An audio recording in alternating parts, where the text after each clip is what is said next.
500 grams kwa shilingi 289 kutoka 375, 2 kgs basmati rice kwa 589 badala 746, 2 kg ya unga wa ngano kwa 149 kutoka 171 na 500 ml maziwa kwa shilingi 45 badala ya 49. Kununua bidhaa hizi dial *487*5#, chagua bidhaa unayotaka, lipa na uchukue bidhaa hizi kwenye Quickmart Supermarket karibu nawe na uenjoy kusave. Citizen Duka na home of discount.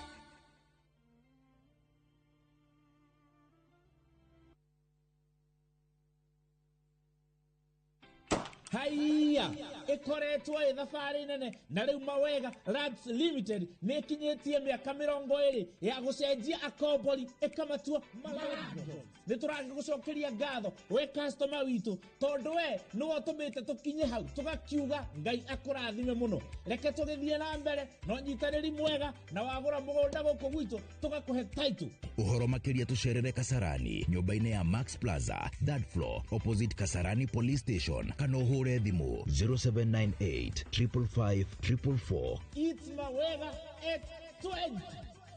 Mawega Company Limited, celebrating 20 years of turning tenants into landlords.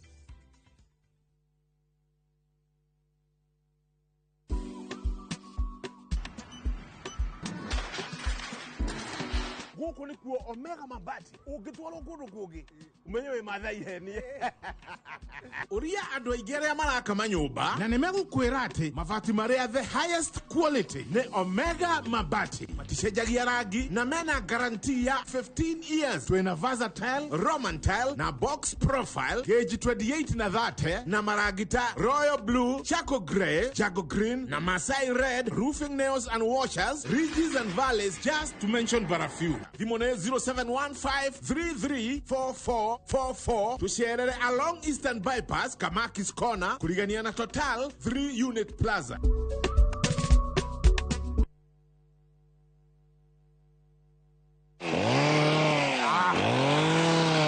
Tualetane ile wona gaka ukamenya ni top care yoka gutinangia. Haha nogamite ni mugunda mweru nywa twahingura guku Juja wa 595,000 only. Na kuo guku Joska Kagudo Road kuria tugutoboreire mai ma borehole turakwenderia 445,000 only. Naguo ohoro mwega ni ati wona wari ha deposit tugagwitikiria gwaka hau icio ingi urihage wi gwaku. Migunda ino tukuirigeire wega na ikingi cia koroga na cio barabara cia thiini tugagutemera wega. Tucerera Ruiru Town, Greek Towers first floor kana tuhurira thimu o riu 0708 0000999. Top Care ni mucio waku mwehokeku wa uigithi. Ni urenda kugita nyumba yaku na mabati ma gutura na ma uthaka wa kiriu. Horera riu tondu kambuni igatu ya Ruiru Mabati Factory Limited iria yoikaine na wendia nguthi wa mabati ma gikiro kia iguru maria metiragia mbura nene na riua rihio. Twi haha ni undu waku. Endia itu ni mohigeire wira-ini wao, koguo ni magutaraga na magakwenderia kuringana na muigana kana muhiano wa nyumba yaku, ukahuthia wira na ukahonokia mbeca. Wicagurire kuma kwi mithemba ngurani ta Jenga tile, Europe tile, box profile na mangi maingi. Oho ni monekaga na marangi ngurani na tukakurehera nginya o gwaku murango-ini gwa kahinda ka mathaa 24 tu. Tucerere Ruiru Town kana utuhurire thimu namba 0111 050 700. Ruiru Mabati Factory, mali safi kwa bei poa. Thirikari ya kaunti ya Kiambu rungu utongoria wa His Excellency Governor Dr. Kimani wa Matangi nĩraririkanĩra marenda gwaka mahĩtũkĩrio plan ciao cia mĩako matanambĩrĩria gwaka kũringana na Physical and Land Use Planning Act of 2019. Tuma application yaku nĩguo ĩthũrimwo na ĩhĩtũkio nĩguo gũtigĩrĩra atĩ nĩ yarũmĩrĩra mawatho wabici-inĩ cia sub county ĩrĩa gũkuhĩrĩirie. Gwĩthemana na faini ona kana woerwo ikinya nĩ ũndũ wa gwĩthemana na mawatho maya. Mũtaratara ũyũ ũroya ihinda rĩa ciumia 3 tu. Ndũgetĩkĩre kũgera njĩra cia Google iria igũkũrehera hathara. Cerera wabici cia sub county umuthi. Governor Kimani wa Matangi, making Kiambu great again. Pragia kamomo gakwa. Nwe nie ne gwendete. Abuine jo ne onyedete. Onyedete taki oguo. Gwendete te itura ria Kithioko. Rira ri barabara-ini ya Thika Garissa Highway. Kuria Fahari Homes mendagia broti. Cithimitwo wega to raihu waku. Kondu kwina thitima ciakanaga to theru atuma itho twaku. Na kwina barabara nyoroku ta ngothi atumoko twaku kamomo. Tiri waku ni munoru ta tumakai twaku. Umeraga nginya njogo. Na no ciringi 160. Na warikia kuriha Fahari Homes magakunengira title deed yaku. Ngai abuhi na mucio ni wendo wa magegania. Na angikorwo ni mani onyendete oguo wothe ri. Tukinjire Fahari Homes ingimona atia. 0704 000 111. Kana ucere wabici-ini yao haria Naivas ya Kamakis. Third floor, room number T7. Murimi ndugathinio ni ria muthemba o wothe makiria riri urehariria kuhanda ni gukorwo kambuni ya Kenagro ni kureheire dawa muthemba wa Kausha ya gikiro kia iguru na ya kumia ria. Kausha yomagia ria muthemba wa nyeki na thawani mugunda-ini waku na nironekana agrovet-ini riri hakuhi nawe. Huthira Kausha wone ugaruruku urimi-ini waku. Uhoro makiria hura thimu ino. Kausha dawa ya kumia ria muthemba o wothe kuma Kenagro Suppliers Limited.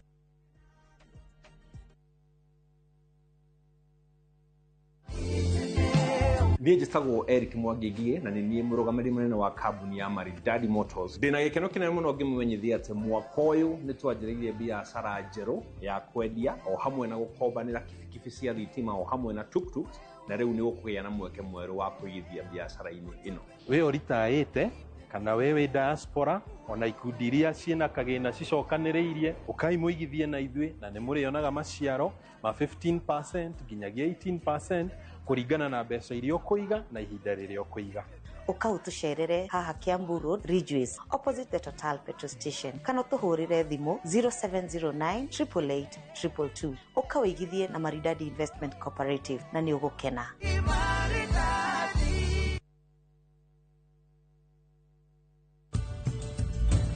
Thie igomano ciegie githomo, seminars na gucemania na aria mwathomaga nao niguo menyane na aria mohigiriire makiria thiini wa industry nigetha uhingure mirango ya mieke mieru. Join our May 2025 intake and experience vibrant student life, ultra-modern facilities, and expert global faculty dedicated to your success. Zetech University, inventing the future. Sahi, ushindi ni in seconds tu. Patapata.com ina introduce ligi kali, a virtual football league. Unashinda up to 3 million bob instantly. Wekelea from 5 bob to game is between 2 to 5 minutes. Winnings na withdrawals ni instant. Visit patapata.com now. Play, win, repeat. Not for persons under the age of 18. Authorized and regulated by BCLB 447.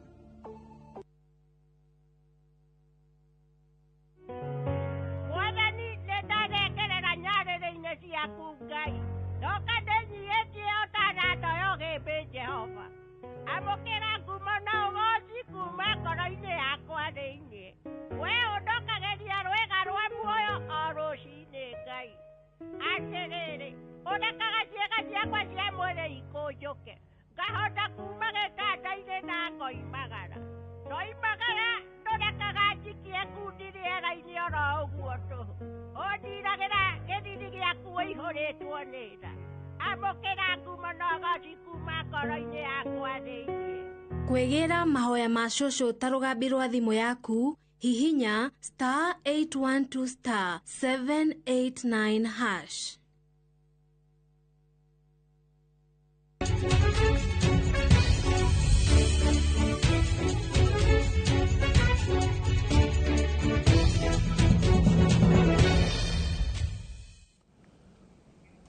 Nĩ ngatho nyingĩ mũno ho toguo tũrĩkirie gũkwĩra nĩ kũrora tũrarora ũndũ wĩgiĩ kũmba kwa IEBC werũ kũrĩa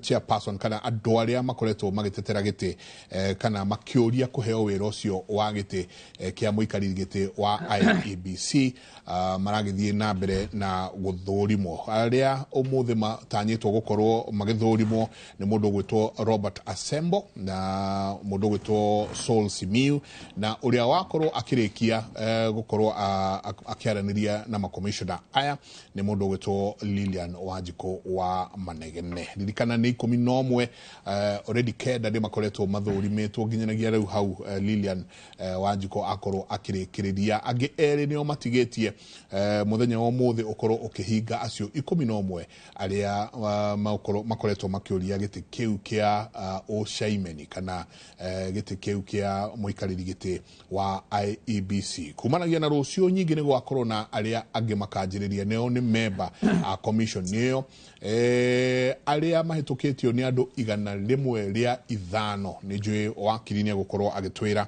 kumanagia na hau ni atia gukorwo gugithie na mbere aria marari ku muthenya waira ni mundu gwitwo Erastus Ethekon, mundu gwitwo Francis Kissinger, Jacob Muvengei na Joy Brenda Masinde. Ni ukurikana muthenya wa Jumatatu naguo niguo uhoro wothe wakianjiriirie na no ririkane ino ni commission kana ni commission area ni selection panel area iratongorio ni Dagitari Nelson Makanda na aria majiriirie muthenya wa Jumatatu mari Abdikadir Lorot Charles Nyachai uria waheanire rugano runene muno wakiri ni gutuhe uhoro ucio na mundu gwitwo Ann Amadi na Edward Ngea. Acio nio amwe aria majiriirie Jumatatu mari ana ira marari ana umuthi ni atatu umwe already wa umuthi ni arikitie Lilian Wanjiko matigarite eri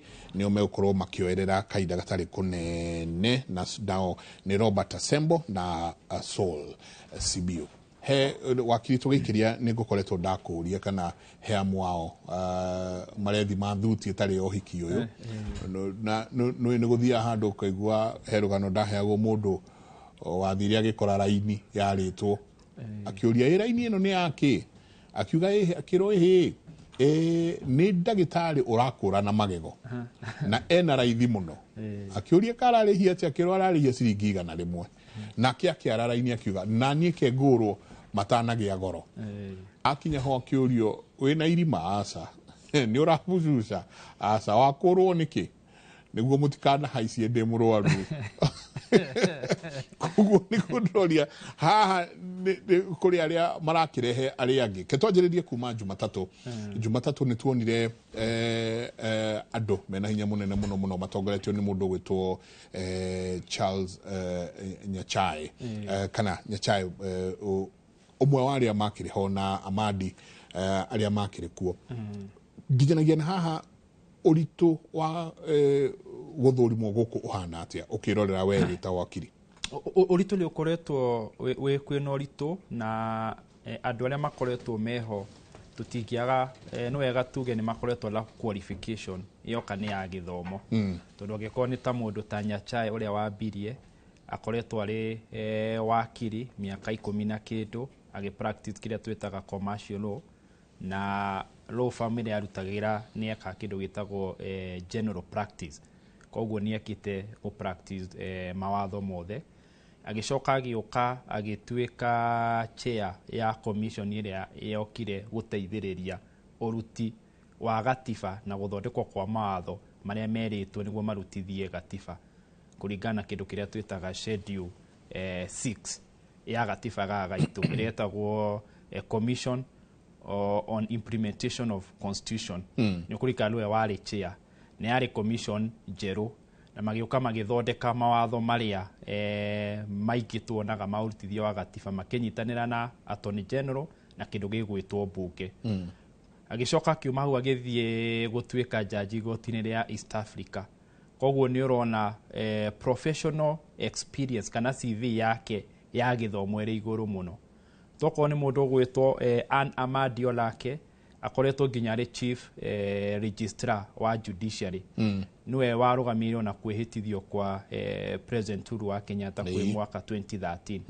koguo in terms of the CV iria cikoretwo makionania na githomo kiao ukongirora mundu ta Francis Kaikai Kissinger arugamireire ari observer na guteithiriria mabũrũri manana yoka ni maundu ma githurano koguo andu ni maraigirira CV tutinge doubt CV iria cirarehwo kana shortlist ni iria yekirwo nĩ nditũ.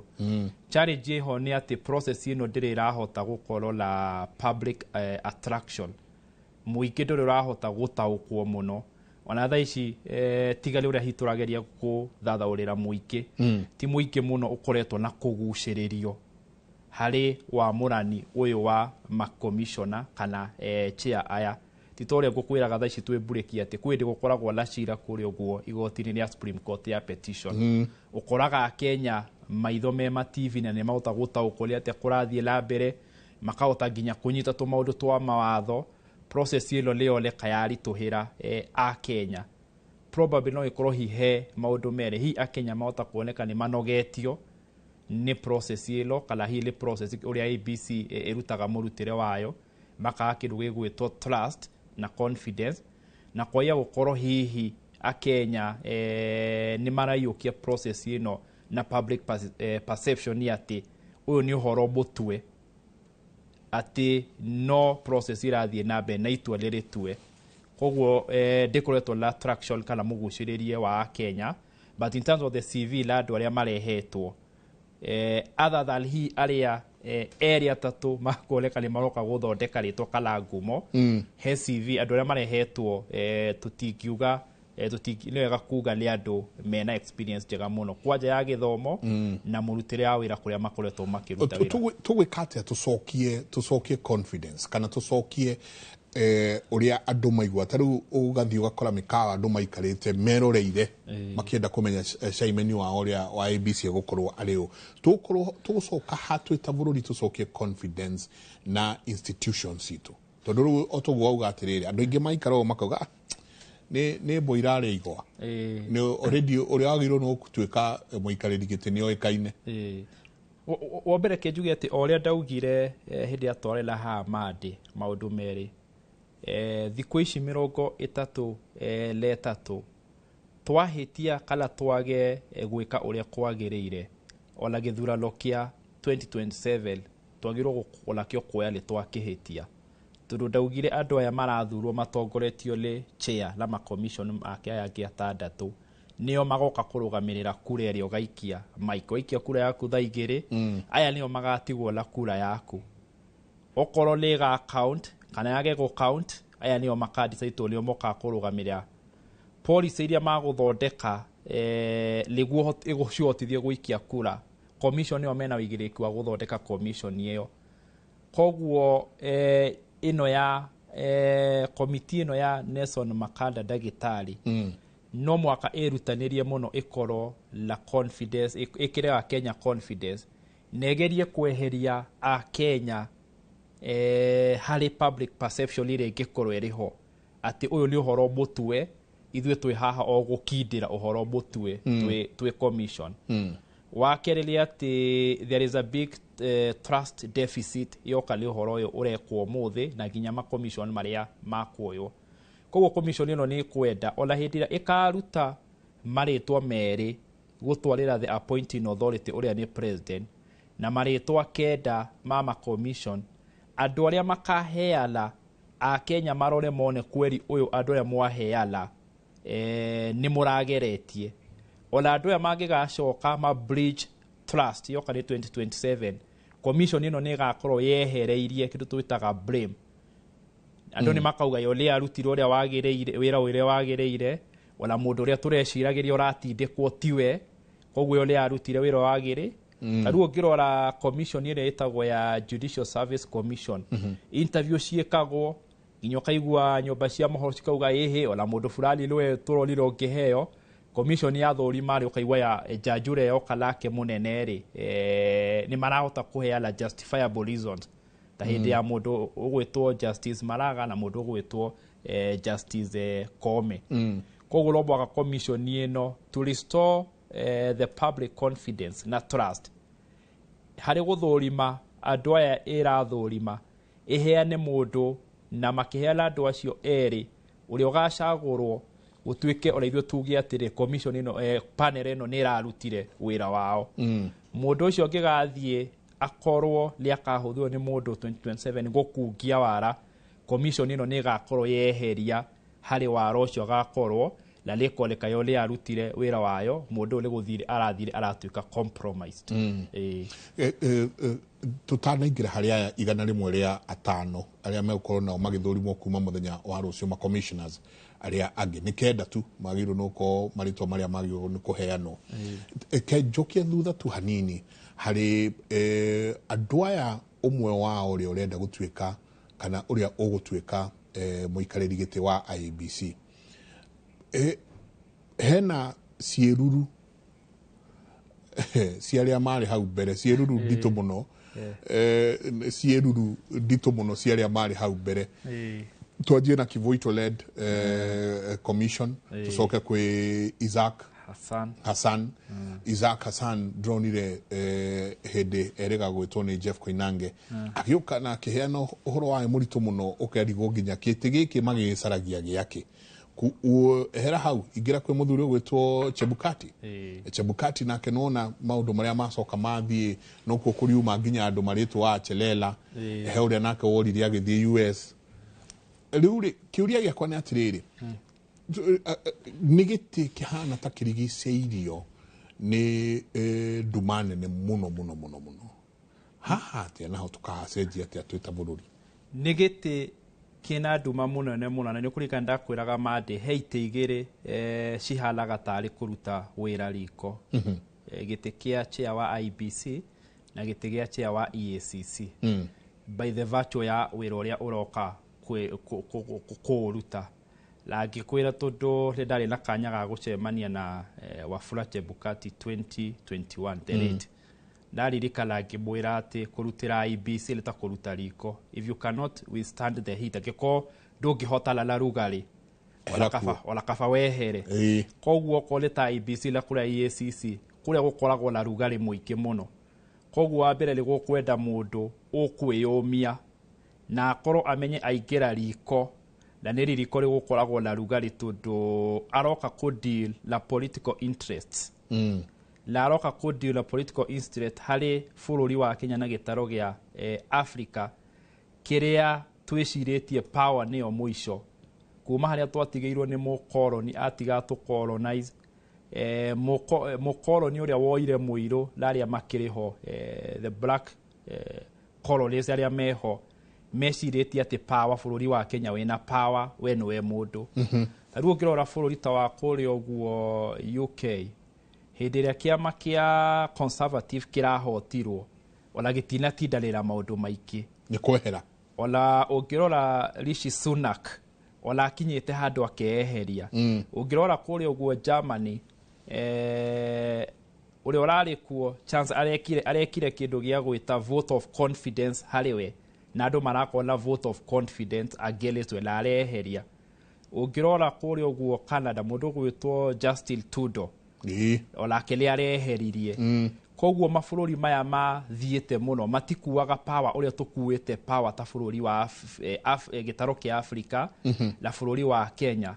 To some extent hĩndĩ ĩyo ũrethaga turwa wĩ Michael Okole ka MP kana governor kana president because of the amount of the money mbeca iria ũrahũthĩra tondũ wa ciĩranĩro wĩrĩire andũ na interest ũrĩa tũkuĩte itĩ thĩinĩ wa bũrũri ũyũ wĩrĩndĩ kuoya mabanga na kũhũrithania andũ na gũthiĩ kũhakala na gũthiĩ nginya kũ threaten chair la andũ acio IEBC. Koguo no mũhaka mũndũ ũrĩa araingĩra amenye araingĩra handũ hena interest, handũ hena interest ciĩ igũrũ mũno cia teti na no mũhaka gũkorwo kwĩ mũndũ ũkwĩhota kwĩyũmia mũno na amenye athome kuma kũrĩ arĩa makoretwo marĩ ho. Tiga Kivuito 2002 olekire nĩ arutaga wĩra mwega na Isaac Hassan olekire nĩ arutaga wĩra mwega mũno referendum ya 2010. Hĩndĩ ĩno ĩngĩ nĩ bonekaga mena kũingĩrĩrwo mũno na hĩndĩ ĩyo marutire wĩra mwega no mwaka ũmenye atĩrĩrĩ hĩndĩ ĩyo gĩthurano kĩu nĩ kĩahotirwo na njĩra nene. 2002 hĩndĩ ĩrĩa Laki yahotire na njĩra nene mũno to some extent nginya Uhuru agĩconcede. Referendum ya 2010 nĩ yahotirwo na njĩra nene mũno nginya arĩa marĩ mwena wa no magĩconcede. Koguo no mwaka magerie gũgekithia gĩthurano gĩgakorwo na ũigĩrĩrĩki la gigakorwo lo hotali la gitai la ucuke niguo mahote gukorwo mahote gukorwo maristoete confidence na trust ya andu na matigekore handu magukorwo makiraumwo ni andu tugakinya ha tweheranie tondu ino itagwo independent koguo ni kwagirwo no kuona independence ati ino ni commission irugametie kiumbe itaraingiriro no thiini wa bururi utuonaga independence ino gutire no urigwa undu wegie gahe cia politics vujo nyingi cia politics na no igwa ona mundu gwitwo Adams Law akiuria ciuria aroria gereire karaini kau ati ugeka atia riria ukahurirwo thimu ni andu wirwo ikona tugeka atia riu na ithuĩ twita bururi tuge ati ino ni atuika independent gutire handu irikoragwo kiingirirwo ni andu agi siasa na olaira ni uraiguire Adams Law la wega twire andu Adams Law akoragwo ari political scientist ni Dr. Adams Law na ni mwarimu kuri ogwo University ya Nairobi guthomithia political science koguo maundu maingi kala ciuria ciake cirakorwo cirongoreirie siasa na ni uronire irakiuria Francis Kissinger thiini wa Africa kala Kenya there's what we call the power of the incumbency hinya waria me thiini wa power na maugaga ati incumbency matiruzaga power kala aria megitile Africa maugaga matiruzaga power koguo ri aroragio ingigakinya hau uhoro ucio gatwara lagu atia na no wega tuge atiriri independent ikoragwo la aspect inya there is what we call the financial independent, there is what we call the decision independent, there is what we call the operational independent, and what we call the administrative independent. Hari commission ciothe kala ola honge cia thirikari, the executive, the legislature na judiciary ni mahotaga muno ku achieve three aspects cia independent ilo. Financial independent ole ba ukihombe cio ole le maretirie billion 6162 19 billion more than iria mahuthirire la githurano gia 2002 Lioli la judicial le heago besha cio lelo kirba kogo the financial autonomy kana independent ni mahotaga the operational independent ni uria mararuta wera thini wao the operation iria marekola ola independence kana honge nyingi ni cihotaga administrative independent ni mahotaga tuli uria marerugamirira iria rehaga thina hari independence thini wa honge cia fururi wa kile kitu twitaga decision independent utui wa matua koguo no mwaka memenye tiriri utui wa matua ndukuriana na kitu twitaga interests interest no cikoragwo cie maita maingi the personal interest ya mundu ucio ni mundu uria uretha giti gia president hini ta Mike uretha giti kia MP hini to uretha giti kia governor agathi agakora RO returning officer wa constituency kana wa county koguo la head of course tukita the national interest kwila public interest koguo no mwaka mamenye atiriri ni interest iri ku o makurongoreria mabe wa mbere marongorerie the public interest na marongorerie kindu gitagwo national interest na merutanie muno hari political interest na personal interest cia andu tondu angikoni magwitikira macagurwo metikire independence yao na muno independence ya gutua matua twitaga decision independence ikuru hale kala iriale kala igererwo le personal na political interest magakora taharia makomishona aya agi na che agi mekorete magekora taharia twari 2022 ati atatu ni maroneka ta marathie mwena wa political interest ya do fulani na personal interest ya modo fulani aya agi the cherera 4 mekurigwo serera lolire hindi ya matifi mwagayanire maita meri makoneka na ta marari hurala decision yao leta irariana na interest political interest ndio cia azimio kana personal interest ya mundu gwitwa Raila Odinga koguo no muhaka menye uria makuota ku balance independence yao na mamenye interest iria magirwo ku comply nao muno public interest na national interest he kaundu mundu gwitwo tutanakiria tonje tugwikirio hanini he kaundu mundu gwitwo Wanjiko Lilian auga atiriri we agitwika chair a commission ino ati ni ku make sure ni kwagĩa na watho watho wa gutua ati mundu wothe wititwo commissioner wa IEBC ndũngĩũkĩra rũcinĩ ũrĩa mũcara ũcoke ume o rĩrĩ gĩthurano kĩnyitĩte thing'a ĩto ũrĩa tuonire the Chelela 4 ũrĩa tuonire akombe akĩresign ndege-inĩ augĩte athiĩ kũrora maratathi athiĩ kũrora tũmaũndũ akĩaga gũcoka na kũrĩa kamera niĩ nĩkĩaigana so akauga atĩ no nginagia mũndũ o ta ũrĩa judiciary ĩkoragwo na mĩtaratara atĩ ndatiga wĩra nĩ ũndũ wa no watho ũcio ũhana atĩa gũtiga kwa wĩra kwa andũ aya no ũkorwo ũrĩ wetha watho mwega na no mũhaka tũgerie gũkĩbalance right ya mũndũ kuga nĩ arenda kũruta hĩndĩ fulani na kwaga kuga ndakwenda kũruta hĩndĩ fulani no mũhaka tũmenye atĩrĩ harĩ andũ aya 11 na aya angĩ 105 ngwĩciria kuma before mũndũ oire akĩrora advert ĩrĩa yekĩrirwo akĩmĩthoma wega agĩcoka akĩĩta kamũcemanio agĩtua itua agĩetha certificate ciake akĩhĩtũkĩra CV yake ngwĩciria no mwaka mũndũ akorwo akĩmenya nĩ wĩra ũrĩkũ ethaga na angĩkorwo mũndũ nĩ amenyaga nĩ wĩra ũrĩkũ ethaga conscience yake nĩagĩrĩirwo kũmwĩra wĩra ũyũ ndethaga ndĩrawetha ndĩkie nginya mũico koguo nĩ wega mũndũ arĩa makũheo wĩra ũyũ with or without a policy kana watho tondũ ndũngĩkorwo hina watho ũra compel mũndũ atĩ nĩ agũgĩka atĩ contract yake mũndũ ena right ya gũterminate contract yake na mũndũ nĩ akwenda andũ othe maraheagwo mũndũ othe ũraheirwo wĩra nginya mũndũ othe hiũ ũratũthikĩrĩra ũrabanga kũ interview amenye wĩra ũrĩa aretha na konie nĩ ndĩra maranjũrĩte ingĩrambĩrĩte mambe mathome ibuku rĩa mũndũ ũgwĩtwo Isaac Hassan nĩ andĩkire ibuku rĩega mũno gwĩcia hĩndĩ ĩyo marĩ na Jeff nĩ rĩataragĩrĩtagwo The Referee of an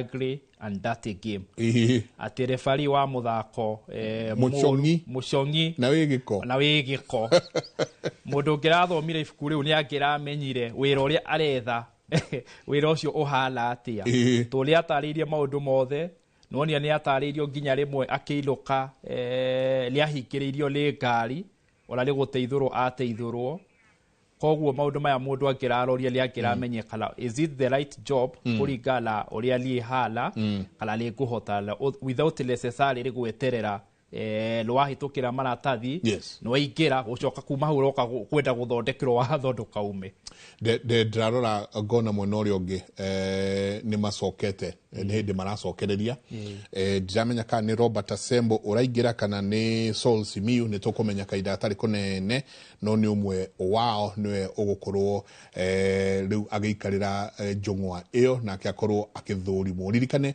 haha no ĩrĩa twĩtaga oral interview ĩrĩa makoragwo magĩthiĩ na mbere na kwaranĩria tũcokia ngatho nyingĩ mũno wakiri thank you mũno santi sana nĩ njũ no ngũgwĩta rĩngĩ nĩguo tũthiĩ ũkĩmera kwa heri rũcinĩ rũrũ niĩ nĩ njĩre andũ kwa heri njĩre andũ mabuatĩrĩre ũrĩa ndaugire na ũrĩa ngũkoretwo ngiuga thikũ ici 33 twaga gũcirora wega twahota gwĩkora handũ horu mũno gĩthurano gĩa 27 wa kerĩ nĩ atĩ from a political perspective thikũ ici 33 kũiya gũkorwo hihe mũndũ ũrabanga kũhota gĩthurano na he ũngĩ hihi o hau akũhotwo tondũ rĩmwe nĩ tũkiugaga he mũteti wa kũrĩa racio wetagwo Nikita Khrushchev ugaga arĩa mataraga kura rĩmwe nĩ monekaga ta mena bata mũno kũrĩ arĩa maikagia kura atũtikwenda principle ĩhũthĩke hĩndĩ ĩno tondũ twĩ democracy rĩhĩtũkĩtwo nĩ mahinda na nĩ andũ makorwo me maitho na merorere process ĩno nginya hĩndĩ makareherwo mũndũ nĩ magakorwo na gwĩtĩkia kweri mũndũ ũcio nĩwe wagĩrĩire chairman ũrĩa ũgũthurwo ũrĩa ũgũtuĩka nĩwe aroka chairman ũkũingĩra handũ haritũ mũno ũrikane rĩtinda rĩa Kĩvũitũ rĩtinda rĩa Isaac Hassan nĩ ihinda twĩna andũ maretwo Gen Z ũngĩmũtara atĩa o hanini twĩroreire ũrĩa gũkoretwo kũhanĩte ingĩmwĩra korwo arĩ very cautious tondũ rika rĩretwo Gen Z rĩahota gũgakorwo ona rĩtarĩte mũthenya thikũ ya igĩrĩ matarĩte kura na makamenya nĩ cigana koguo hĩndĩ ĩyo ũreciria nĩ ũgũthiĩ gũkungia wara o marakwĩra na magakorwo mena facts ciothe wa kerĩ nĩ atĩ rika rĩrĩ rĩretwo Gen-Z ona marĩtwa macio merĩ maheanwo aya nĩ andũ marathiĩ nginya wardrobe-inĩ yaku makaruta nginya gakuo karĩa gaku gatarũkangu gathĩiniĩ mũno gagoka makera mũndũ anga ona hĩndĩ fulani warĩ na mũndũ mũkawa fulani koguo no mũhaka mamenye ona ũrĩa ũgũthurwo maica marĩa gũikara kuma thaa ici nginya eke gĩthurano gĩa 2027 aikare maica ma integrity maica mena morality tondũ angĩkorwo nĩ gũkwambia aracemania na mũndũ fulani maronana aya Gen-Z no marĩthia na magatwĩra na gĩthurano kĩa 2027 angĩkorwo nĩ magakorwo me maitho ũrĩa marĩ maitho la finance bill angĩkorwo he mũndũ gakungia wara no makera mũingĩ rĩu nĩo maroneka makĩgwĩka mũno nĩ mũingĩ koguo no mũhaka mũndũ aikare maica matheru na amenye rĩu nĩ gũ-sacrifice kinya 2027 ũgĩcirĩria kĩndũ gĩgwĩtwo technology gĩgũkuwa atĩa kumanagia na gũthurwo kwa chairman na commission ĩno ya IEBC nginyanagia na rĩrĩa twakorwo na gĩthurano mwaka wa 2027 technology nayo ĩgũkorwo ĩgĩplay part ĩrĩkũ thĩinĩ wa ũhoro wothe technology nĩ ĩgũkorwo ĩrĩ very key tondũ technology wĩla agents ega la agent ũkũhota kũmatũma within the 46 point something thousand polling station within 2 days kala 48 ũgĩka computation njega nĩ ũhote kũmenya kĩndũ gĩgwĩtwo results la angĩkorwo nĩ ũgũkorwo wĩla results no ũkorwo wĩla evidence yothe harĩa form ĩyo ĩagiriagwo na andũ makoya mbica na ũkamĩoya mbica mũndũ wothe ũngĩciria gwĩka any alteration in terms of kuongerera kura nĩ ũgũkorwo na backup njega mũno nginya ya gũthiĩ kũrĩa ũguo igoti-inĩ koguo technology nĩ kũ-play role nene mũno na with this era of technology no tũgerie gũ-simplify gĩthurano gĩitũ rather than gĩkorwo very complex na tũgĩteithĩrĩrio nĩ technology no tũgerie mũno onokorwo ti igana kwa igana onokorwo nĩ 90 tũkorwo na gĩthurano kĩna transparency gĩthurano verifiable na gĩthurano tũretĩkanĩria tũithuothe tũrĩa twetĩkanĩirie kĩa mwaka wa 2002 nĩ ndĩrona mwena ũrĩa ũngĩ nĩ hĩndĩ marathiĩ na mbere na kwĩvanga ngwĩciria nĩ mĩthoko yao maragiria gwĩkĩra wega no tũtakinyĩte hau o hanini tu ũndũ wĩgiĩ andũ aya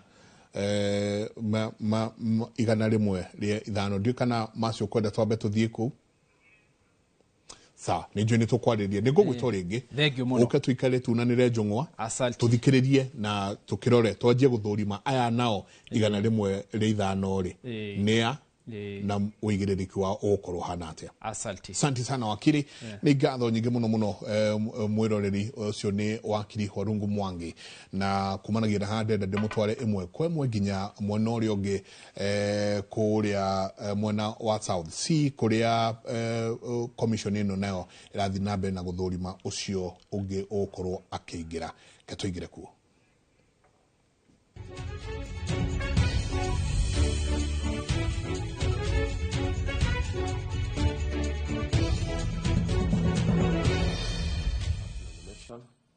I got the party ticket, but due to some occurrences, again, I lost the party ticket. So I understand very well also about such process of nomination and also participating as an active candidate in an election process. And finally, just to be brief, I will say that I would like us to look at me as a fresher image in public service. I've not really held much of big public position. And if you want to breathe a fresh air into the IEBC for good reasons such as trying to enhance the trust deficit or clear the trust deficit, I believe we need to breathe into the commission some freshness, and I believe I'm that person.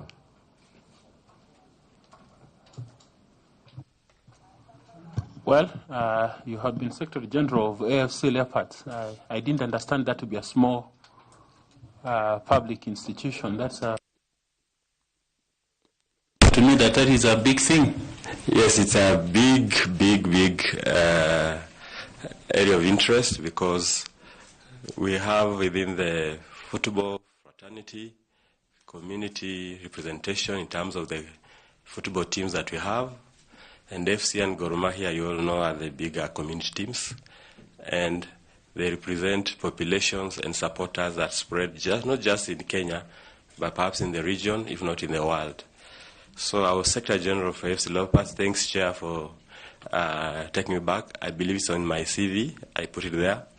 And also just to say that in the sports sector, apart from leading a club, leading the National Federation, where I was the Deputy President of the Football Kenya Federation for 5 years.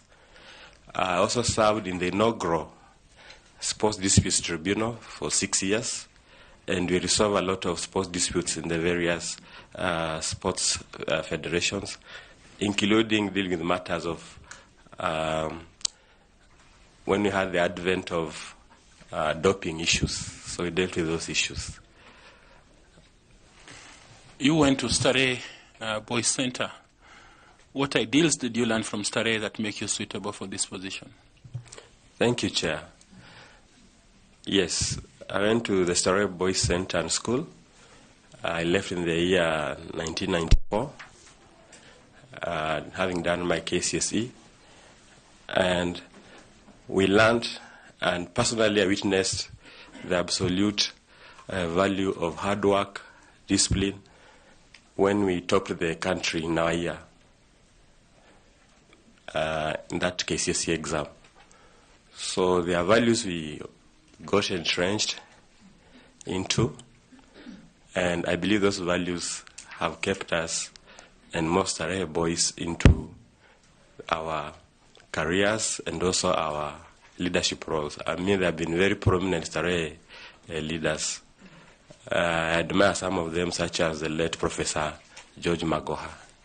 So I believe we learn a lot of leadership also at Starehe Boys. We learn a lot of discipline. We learn about human relations. We learn about serving our communities. And we learn about patriotism and serving our nation. And taking up every challenging job that can come our way. I noticed that you say we learned, not I learned. I learned, and like many other Starehe Boys, that's why I'm using we, Chair.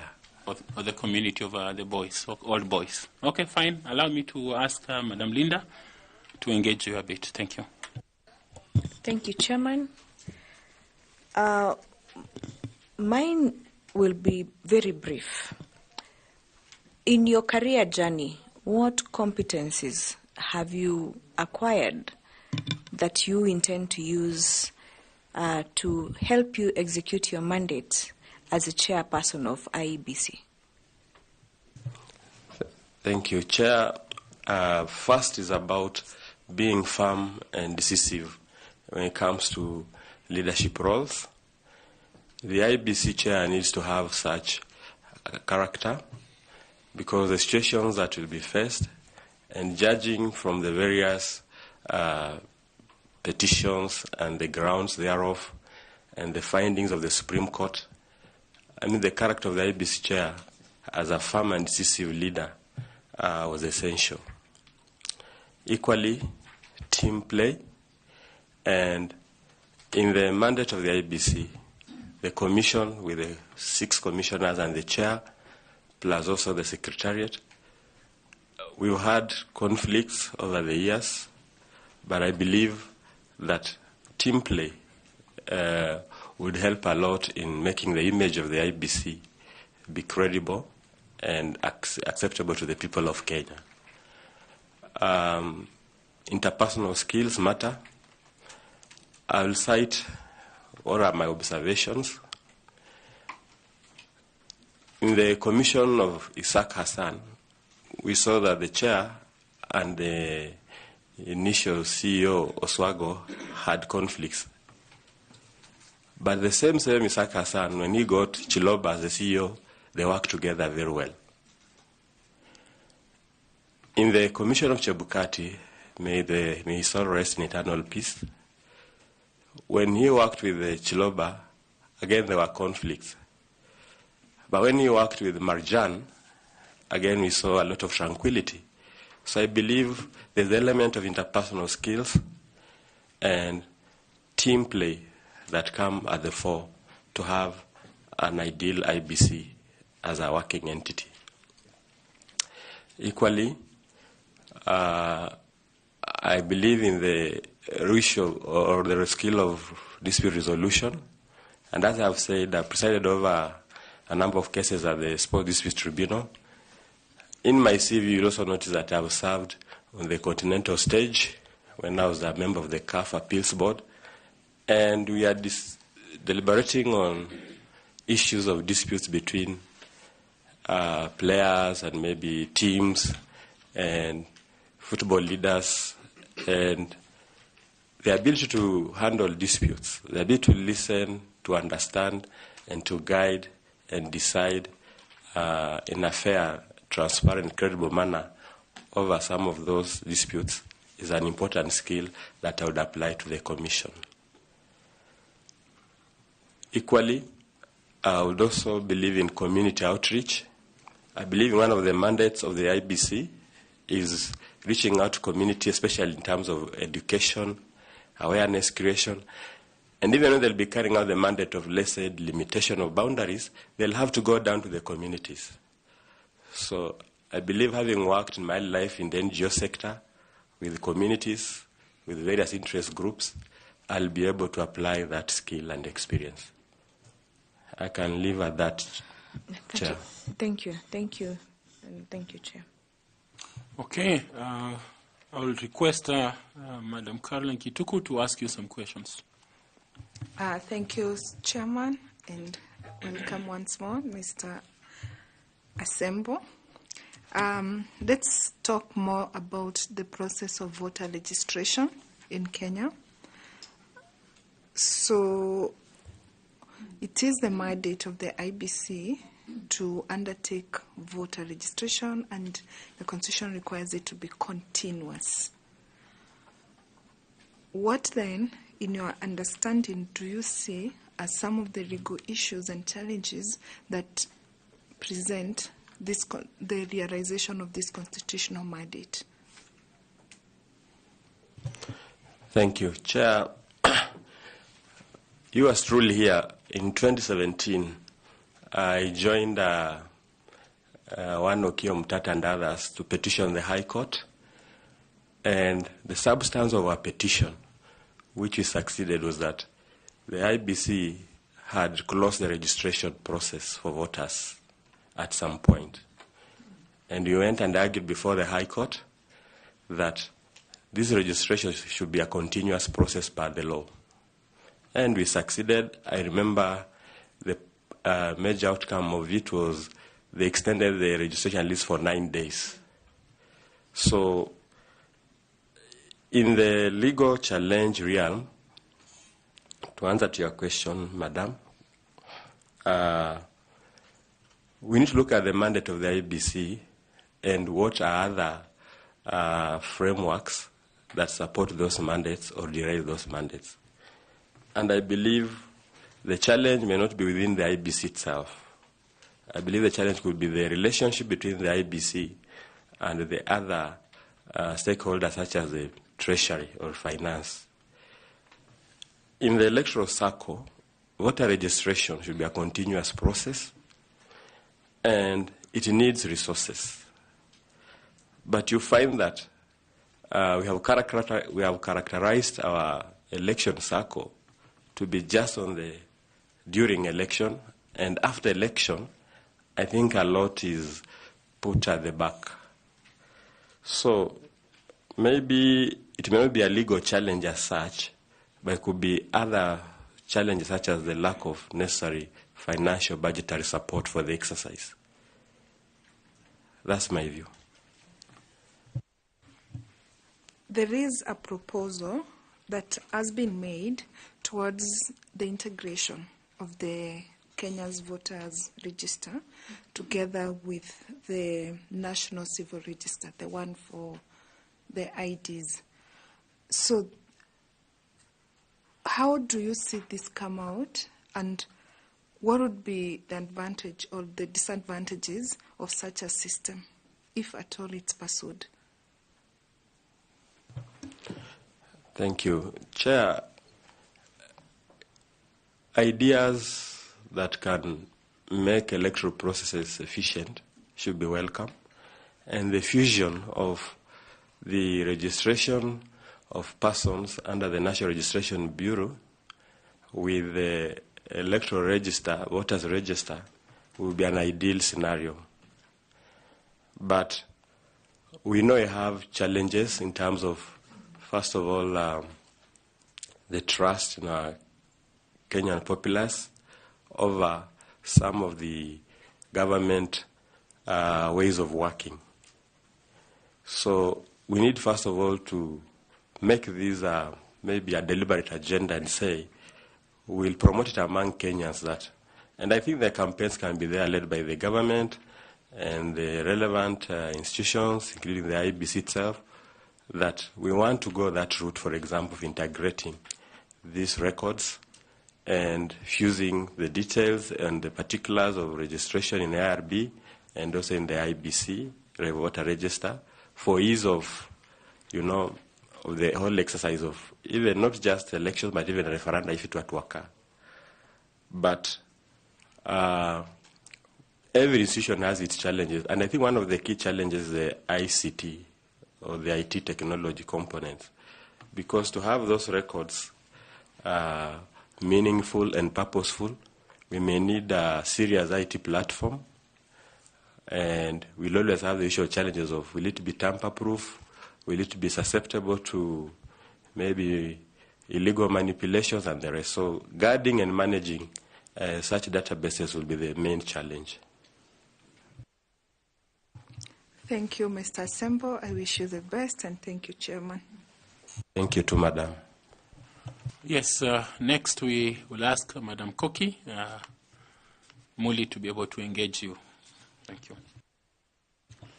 Thank you very much, Chairperson. Wakili, karibu. Asante, Daktari. Ambassador. I would like us to discuss a little bit. During the last 2 days, we have had very good conversations with other candidates who came before us, and we discussed quite a number of challenges that are facing the IEBC. And one of challenges that was mentioned by almost all of them was the issue of the trust deficit. And therefore, it is indeed an issue that is going to concern you as a chair. And if you are successful, I would like to ask you first, do you believe, as the chair of the IEBC, you should inspire trust and confidence? Absolutely, Daktari, I should. Thank you very much. And I agree absolutely that the chair of the Electoral Commission should inspire trust and confidence to all the stakeholders and the people of Kenya. Therefore, I would like to ask you to tell the panel and the people of Kenya watching you what strategies you are going to put in place to minimize or end the trust deficit and confidence crisis that the IEBC experiences. Yes. Thank you, Chair. The IEBC itself must, in my view, get to be felt its presence positively within the Kenyan folk, within the communities, by, first of all, in its activities and endeavors, targeting their various electoral zones. We don't want a commission that is based in Nairobi, and yet it has never felt perhaps what is on the ground maybe in the rural, remote parts of Kenya. So when it comes to IEBC activities, like voter registration, when it comes to IEBC activities like review of boundaries, I believe the commissioners themselves and the chair himself must be the lead, because in any case they have a full-time job. So I would like to be that chair of IEBC who will be reachable to the very roots of our nationhood, and not just be based at the headquarters at anniversary towers, because that can be like being in ivory tower at anniversary towers. So I would like to be an interactive chair who feels and hears what the Kenyans are saying. If Kenyans are complaining about not having their names in some voter register, it should be taken seriously. Those are the basics that the Commission will have failed in maybe its mandate. So first of all, I have to be listening to what the Kenyans say about the Commission. We need to have that role of, it's even the principle of state rational values, that we be people-centered. We take the people of Kenya as our clients. We take the voter as the point of reference in all our mandates. So we need to look at the various needs of the voter. If there are special interest category of voters, a chair should be sensitive to such areas of interest. We need to address such perhaps quickly. Then the other issue as on trust deficit is to make sure that our processes are absolutely transparent. IEBC has had some controversies, especially around tendering and the rest. We need to be transparent as a commission. We need to have our processes be accessible. Today, if you go to the IEBC website, many of the things you see are just the secretariat work and participation maybe in workshops and the rest, and the events the secretariat has done. But you don't see much about what the commissioners were doing. So we want the commissioners and the secretariat to work in tandem and be felt among the Kenyan population. Secondly is the stickability to the electoral circle. I'll endeavor as the chair to make sure that pre-election activities, which point a lot to the eventual outcome of the credibility of the election or otherwise, are taken seriously. We lobby for adequate funding if that's a factor, because we realize that in IEBC, everything stalls after the election. And when the election is near, like 2026, for 2027, that's when Treasury releases funds and everybody is now on the run. And I think the Commission ends up biting much than it can chew, and perhaps even, being felt little impact. And that's why you saw, for example, in the last election, there was a confusion about the ballot boxes for Kakamega and Mombasa County and 4 constituencies and 2 wards. Because they do last-minute rushes, because they don't stick to this electoral circle, which has maybe 3 phases of pre-election, during election, and post-election. So I would like us to focus more there in my strategy with my commissioners and the secretariat if I become the chair. Lastly,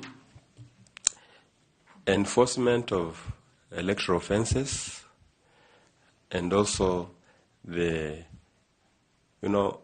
endeavoring to have the election finance management, financing control regulations in place.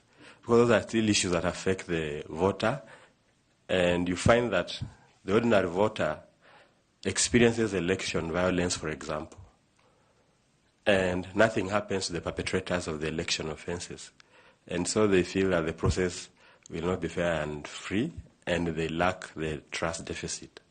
Same thing with the financing. Some people spend a lot of money, and people abuse the money factor, and they do not get the leaders they deserve, and Kenyans also lose their trust in the Commission. So those are urgent issues that need to be intervened by the Commission towards enhancing that space of trust. Thank you very much, Wakili. Lastly, would you personally take responsibility and, let's say, resign if something like what happened in, if your commissioners were so divided that some leave you at Bomas and others remain with you?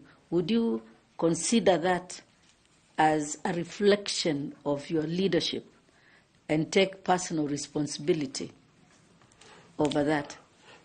Yes, that reflects badly. I remember even the Supreme Court looking at that point, and I think they commented on one of the lines that the chair did not help even the situation.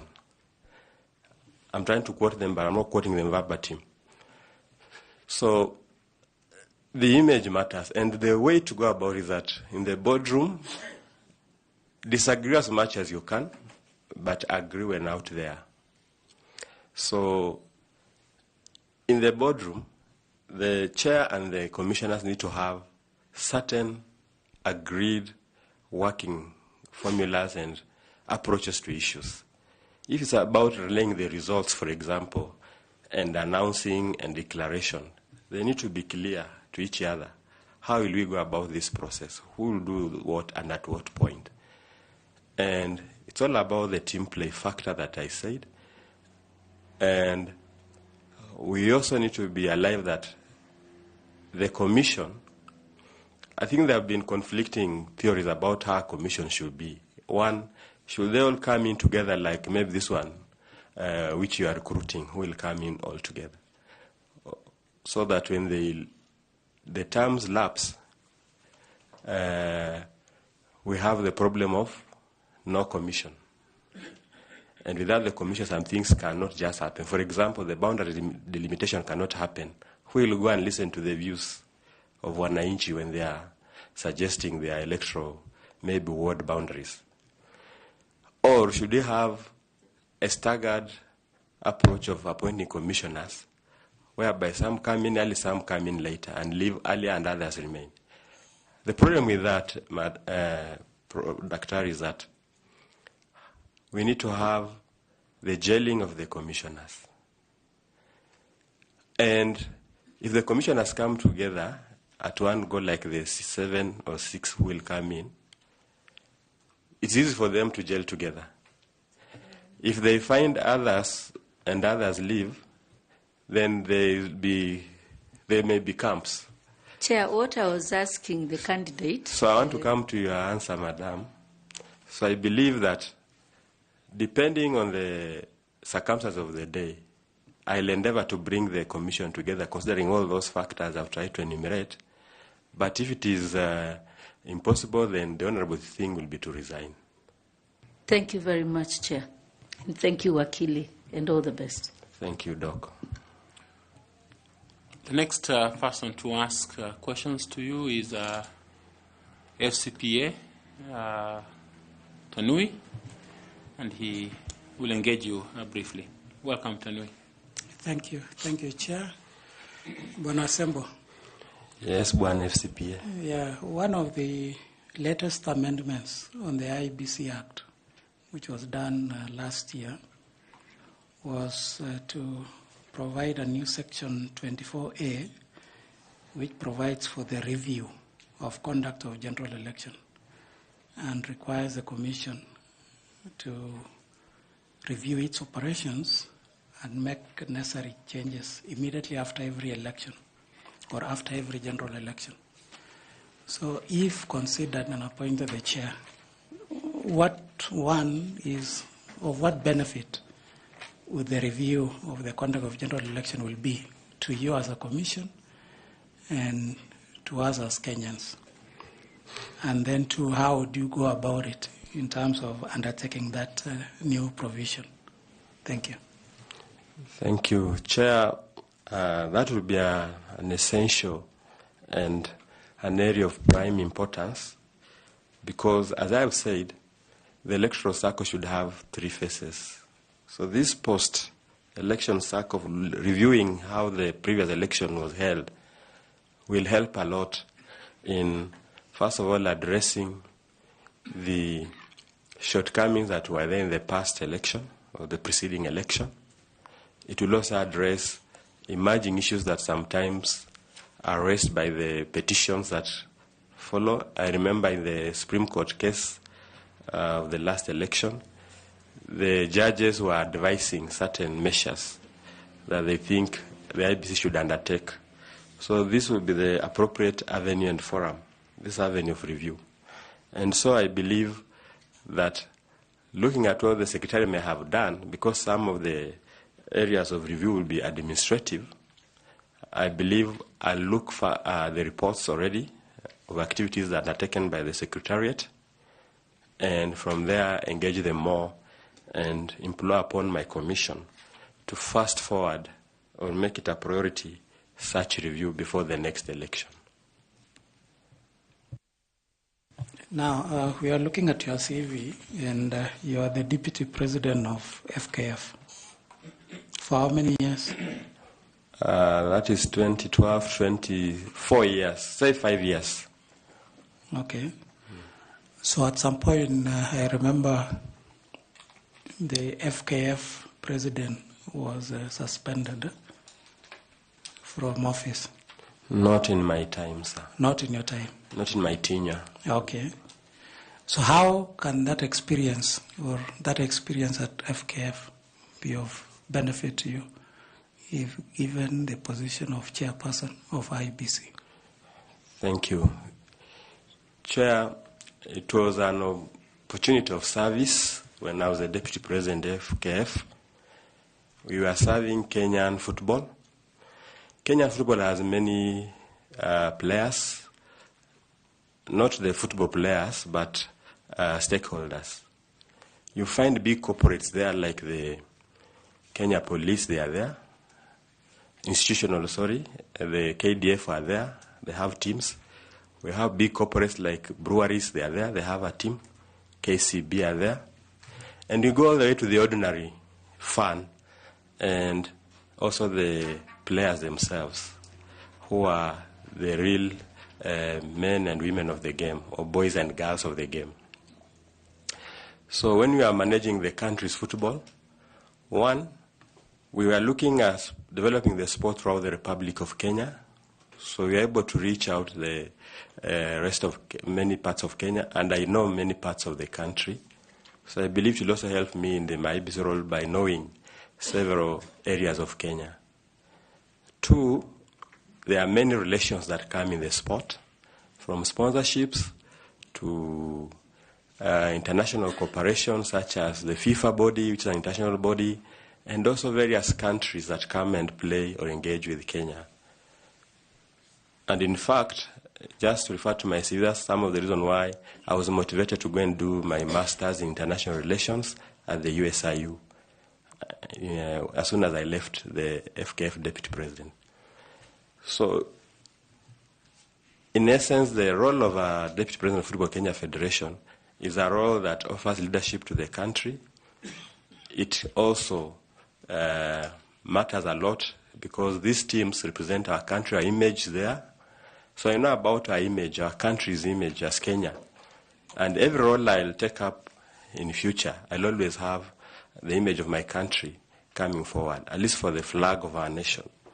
So with that national role, I believe in the IEBC role, I can fit in because I know what is the best interest of Kenya, and especially I need to make the Kenyan name, especially democratic practices, as a leading name.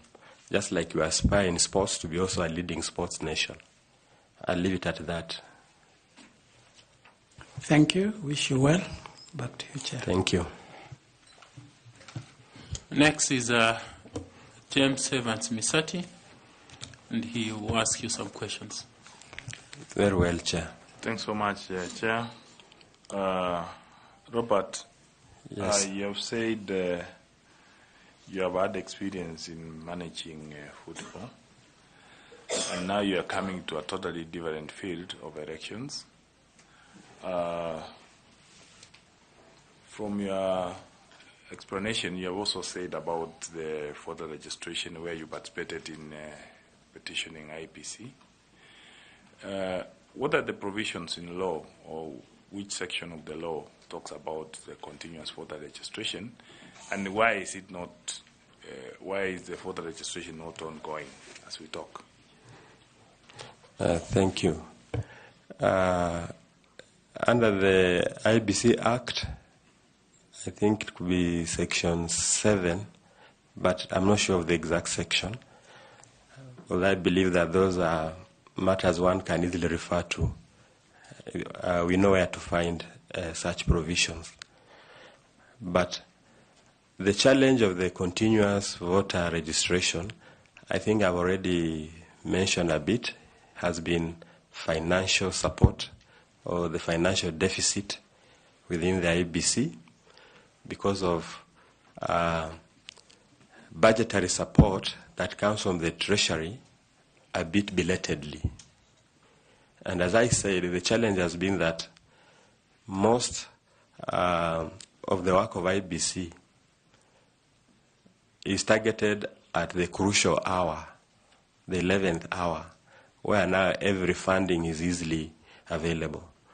But I believe that with a commission determined to improve such key mandate of continuous voter registration, which is a dictate of the law, and also by the fact that we need to have as many Kenyans, especially the young ones and those who have attained the age of majority, participate in their democratic role. We need to prioritize that continuous registration exercise by lobbying for not just adequate funding, but time-mass funding.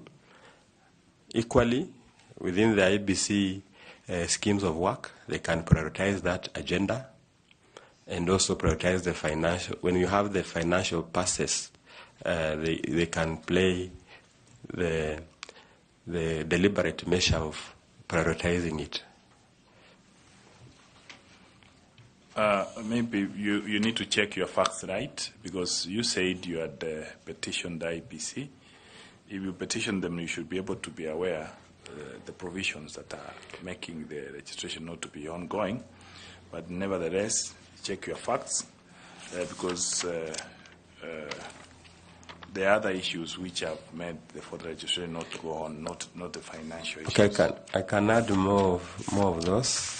Maybe some of lack of the absence of the commission since 2023. But I welcome your view, sir. The other thing I'll ask, assuming you find favor in this panel and you are the chair of IEBC, please mention to us some of the priority actions that you will take in preparation to the 2027 general elections. Thank you. Chair, my first priority will be the gaps in law. For example, we need to have the regulations quickly come in place for the Election Campaign Funding Act. Equally, I would like to prioritize in that regard of law reform. We totally don't have the Referenda Act, nor do we have even regulations to it. I'd like that to be prioritized. Thirdly, I'd like us to prioritize the cleaning up of the voter register and registration of voters.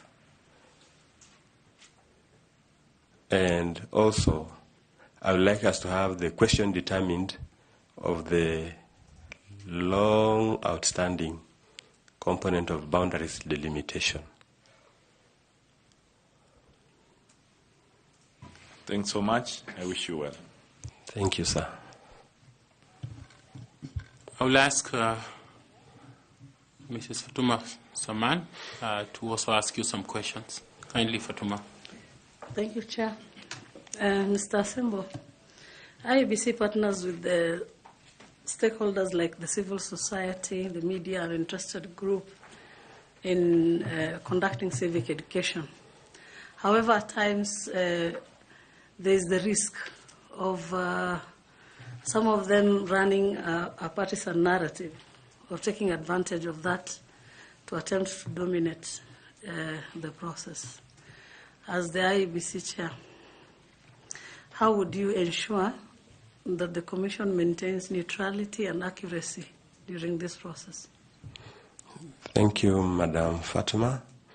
First of all, the mandate of the IEBC is hinged on certain principles, such as fairness, neutrality, to be a neutral arbiter. And so, in the training programs or in stakeholders who support training programs and civic education, I think in our terms of engagement, we'll first have to also illuminate upon them the mandate of the IEBC and the principles that govern the workings of the IEBC. So sometimes you need to engage those who are coming to help you to understand who you are, where you are, and where you want to go, so that they support you better. Two, in developing whatever training materials, I believe the Commission will play its role in contributing to the content and also the overall exercise of the dissemination approach of the materials. So I believe with those two measures, will ameliorate or at least mitigate on will be biases or other interests beyond the mandate of the IEBC. Thank you. Thank you, Chair. Thank you, too. Okay, next I will ask Nicodemus Bore to ask you some questions around leadership. Yeah, thank you. Very well, sir. Thank you. And Chairman Asembo, we understand that you have been the chair of the Secretary General of AFC Leopards. I was Secretary General of AFC Leopards 2009 to 2011 and FKF Deputy President 2011 to 2016. Okay. And being a leader at that status of AFC Leopards as a community football team and a national one should be able to understand both your own emotions and the emotions of the people that you manage. So, based on your self-awareness, what are your key emotional strengths? Thank you. I believe, first of all, listening, and two, I take interest in what whoever I'm interacting with wants to say or how they want to react, so that I give always a balanced reaction. And I believe in fairness and also courtesy. So, follow up on that. In 2022, late November, there was an altercation between you and a person in court. Yes. And if there was a boxing contest, I think you won. Thanks for the humor. So, will you say you are in touch with your emotional ability to control yourself? Yes, I'll address that issue. Thank you for bringing it up. First and foremost, I apologize that the media put it out of context. I was within the court corridors outside chamber number 24 with my client, who was the estranged wife of the defendant. So while we were waiting for a matter to be quoted, it was a children matter, it's a sensitive matter, family matter. So prior to that, I had, out of executing court orders, I had jailed the defendant for failing to support his children. So I think he was bitter. So he took that opportunity to first of all attack the lady, and I came in just to prevent that, to stop him, and then he turned on me and attacked me.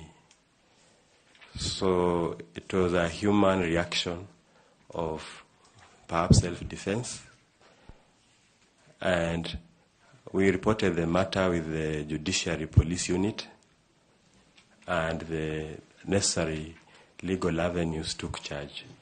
So I wouldn't say that for 22 years I've been going to court, I've never had an altercation in court. So that was an unfortunate incident, but caused by this particular litigant. And litigants should know that we advocates, we are not the parties to the case. We are just there for an important role to serve the justice ends. So I believe that advocates, well, in court, can suffer such occupational hazard, just like sometimes the police also get to suffer such occupational hazard. So in fact, if there was proper context of media reporting, I was the victim rather than the assailant. Okay. And are you aware of any warrant of arrest that has been issued by the Kibera law courts? I'm not aware. Okay. That's okay. Secondly, we have received a lot of memorandum affecting your, talking about your leadership skills and your integrity. One among them is that during your tenure as a FKF vice chair, there was a lot of misappropriation of funds. Can you highlight a few issues on that and maybe bring to the public what really transpired? Thank you. I believe that was a misconception. We never faced any accusations of misuse of funds. The funds we receive are always accountable. If they are FIFA funds at FKF, we account them per FIFA standards. They send international auditors, and FIFA would actually take sanctions against an official who misappropriates such funding from FIFA, including being banned from football-related activities as one of their sanctions. I have never been banned, and none of my office colleagues at the time has ever been banned. Equally, if it is government support, the ESCC and other relevant bodies will have handled such, and we've never faced such questioning over the funding in our time. So I believe those are misconceptions, and misconceptions also abound out there. Until you give us such opportunity to clarify, some of us will just get condemned and heard. Chair, and maybe a follow-up question on that. The position you are seeking is the position of a chair. And as I'll quote what Adams Law kept saying, you're supposed to be as mweupe kama pamba. Have you ever been convicted? I faced a criminal charge, but I am exploring the relevant legally available avenues of special of appeal, and the matter I think should be sub judice. We had a court session on Monday. It's coming up again, so I believe we should leave it as sub judice, so it's not true. Chairman, thank you very much. We are not discussing the merit of the matter. The question was a yes or no. And I've answered that it's subject to appeal, Chair. So have you been convicted or not convicted on a criminal matter? It is challengeable, Chair. The conviction is challengeable because it was on appeal, and I don't know how it will come out. So you have been convicted? I wouldn't say so, Chair.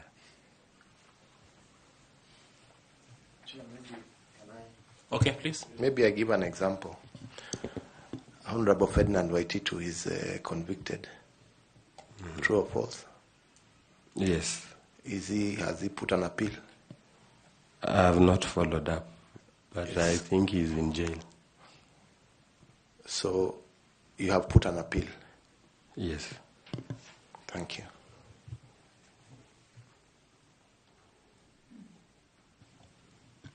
Okay, and the conviction was under which section of the Penal Code? 313. Okay, thank you. Professor, please. Thank you very much, Chair. Bwana Sembo, just following from Bore and Chair, as you have told us, this position of Chair and IEBC generally, there's a trust deficit. And therefore, the selection panel puts a lot of premium on integrity. Questions have been raised on your conviction. Kenyans out there, what do you tell them? Given you have appealed, yes, but there's a conviction on record. What do you tell them on your integrity so that as we consider you? I'll tell them that under the rule of law, we give room to the courts and the parties before them to exploit the full recourses of law, and it's a fair process that way. It's in the interest of justice, and in the best interest of justice, we need to allow the law to take its course. Thank you. Along the same line, are you the occupant of flat number A5, third floor, Block A, Village Plaza Ngala, LR number 209/148/11? I'm not the occupant, but I list for my younger brother, whom I'm rehabilitating over some drug abuse. So you have a lease agreement with the owners? Correct. Are you in any arrears? Yes. Has an eviction notice been given to you? Not. Okay. Maybe just one last question.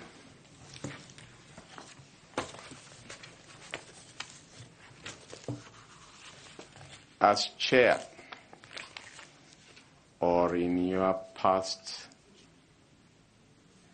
positions, can you tell this committee when your position in leadership was ever challenged on issues of personal integrity, honesty, and how did you address or navigate over the same, if any? There has never been.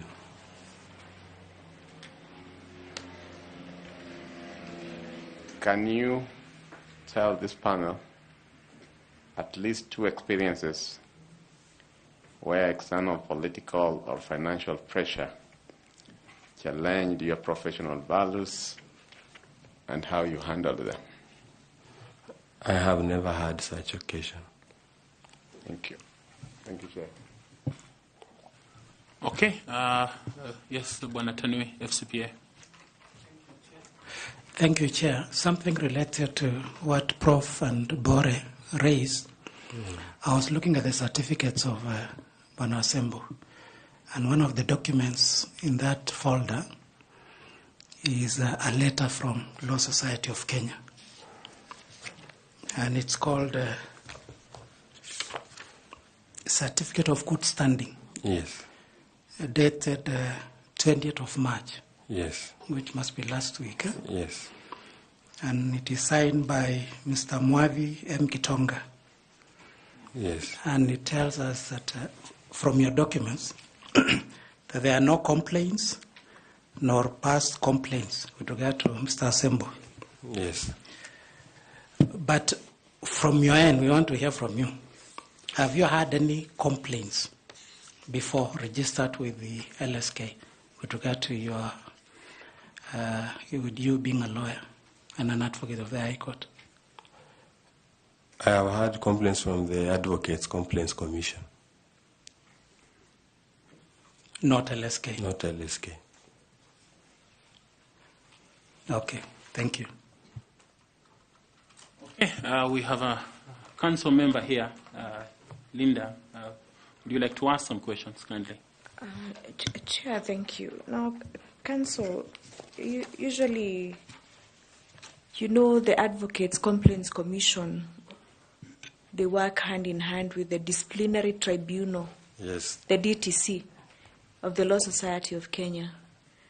And now the Law Society of Kenya... The ADT, the Advocates Disciplinary Tribunal, right? It's the DTC, the Disciplinary Tribunal, under the Law Society of Kenya, which works hand in hand with the Complaints Commission. Yes. Right?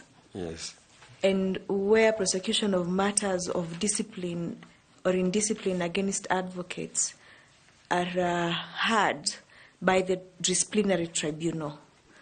Now, please confirm to this panel whether or not you have disciplinary cases before the Disciplinary Tribunal of the Law Society of Kenya.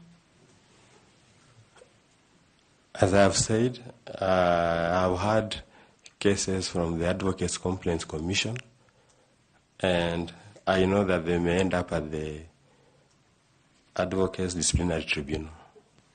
Counsel, you know, you said you like fairness. Yes. Now, the Law Society of Kenya, through their letter dated 17th of March this year, I have presented 5 open cases against you for different disciplinary issues as an advocate of the High Court, 2 of which have been settled. Are you aware? Yes or no, Counsel? I'm not aware. Okay. There is a DTC case, disciplinary tribunal case, number 345 of 2023.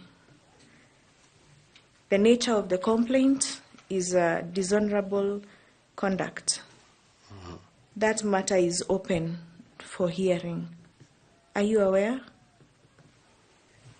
If it has not been heard, I'll pursue the hearing date, and then I'll be more aware, Madam Vice Chair. Counsel, are you aware? Is a yes or no? I have not been invited to hearing, Madam. Is this a 2023 matter, Counsel? I have not been heard on it. Oh, okay. I emphasize that I have not been heard on it.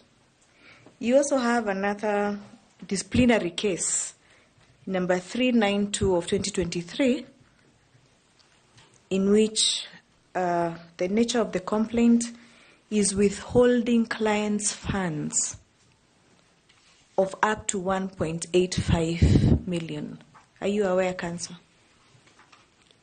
Is a yes or no? It's an open matter before the DTC. Who is the complainer of the party? That has not been disclosed. Okay. But this is a matter of 2023. I am not aware. You're not aware. This DTC number 312 of 2024. The nature of complaint, similarly, is improper handling of clients' funds. Are you aware, Counsel? No. You're not aware of any of these cases? No, I've not been served with any. Thank you. Thank you, Counsel.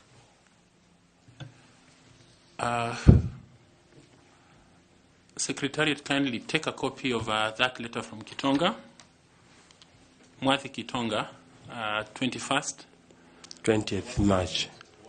The one of 20th March, because this is also signed by the same name.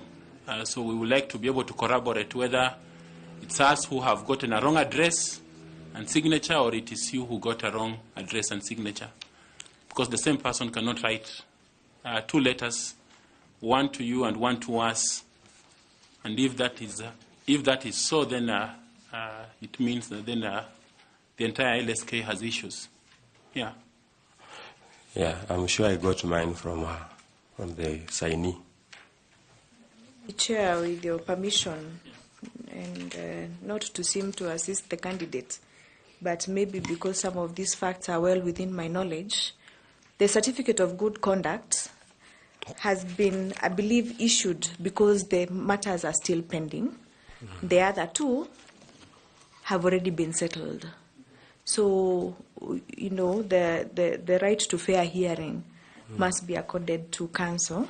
Until then we cannot be able to interfere with his issues of good conduct or no good conduct. So he has to be given the right to fair hearing before the disciplinary tribunal. Okay. And I believe that is the reason why they have written to the Ms. Mwanthi Gitonga is the compliance director at the Law Society of Kenya. So she is the one who has issued that good conduct, basing on the fact that there is no conviction of the candidate before us. But for purposes of the details of whether or not there are matters before the DTC is the reason why we have this letter of 17th of March 2025. And to be fair to me, I'm not aware, I've not been heard, so I'm not been communicated to. Okay. Yes, Council. Chair, thank you very much. Do I understand that among the disciplinary matters, there are two that have been settled that you said you are not aware of? Yes. If they have been settled and is not aware of, with whom were they settled? Maybe the complainant withdrew, you never know. People can file and then withdraw. Maybe. Thank you, Chair. Okay, yes, Bore? Bwana Asembo. Yes. Now that with all these cloudy manner things around your head, do you think you still want to serve as the chair of IEBC? Yes, indeed, because those are accusations which will have to be determined and concluded, and my innocence, once proved, will be it. So it has nothing to do with this job, because until they convict me in those regard, then I think I'm still innocent. And I still have my right to earn a living, to serve Kenya, to reach my ambitions, to reach my goals. Most of you could also have had cases here or there, but it doesn't mean that it affects your leadership role. That's why we did not apply for IEBC chair. Maybe you'll apply for other jobs, maybe. Okay, I would like to ask Carol to weigh in, and she's here.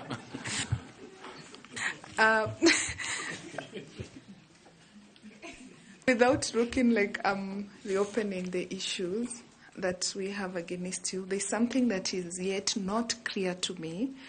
There is an allegation here that you've been accused of forging court documents over minor in a children's court matter. Are you aware of that? What are the circumstances? I saw that, in fact, the only memorandum that I was forwarded to by the commission, and the person writing is the defendant in the matter. And in the matter, which it is about his children, he's the same man who was attacking me in the court precincts. Equally, as advocates, we don't produce documents.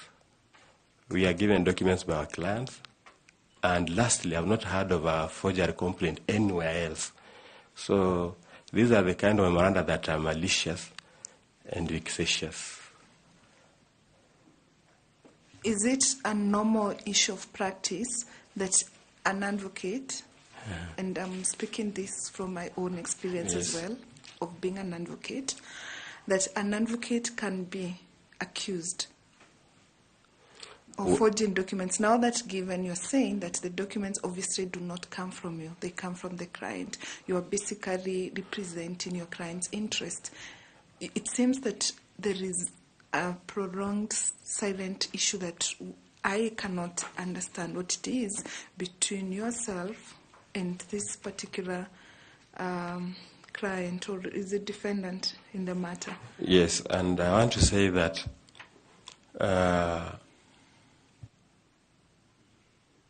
we represent our clients. The case for forgery has not been reported anywhere. It is just in that allegation. It's just in that letter. It has not even been raised before the court, the children court. And I was just answering generally, this is about documents. The documents will come from my client. So it's my client who should have been accused of forging documents, not me.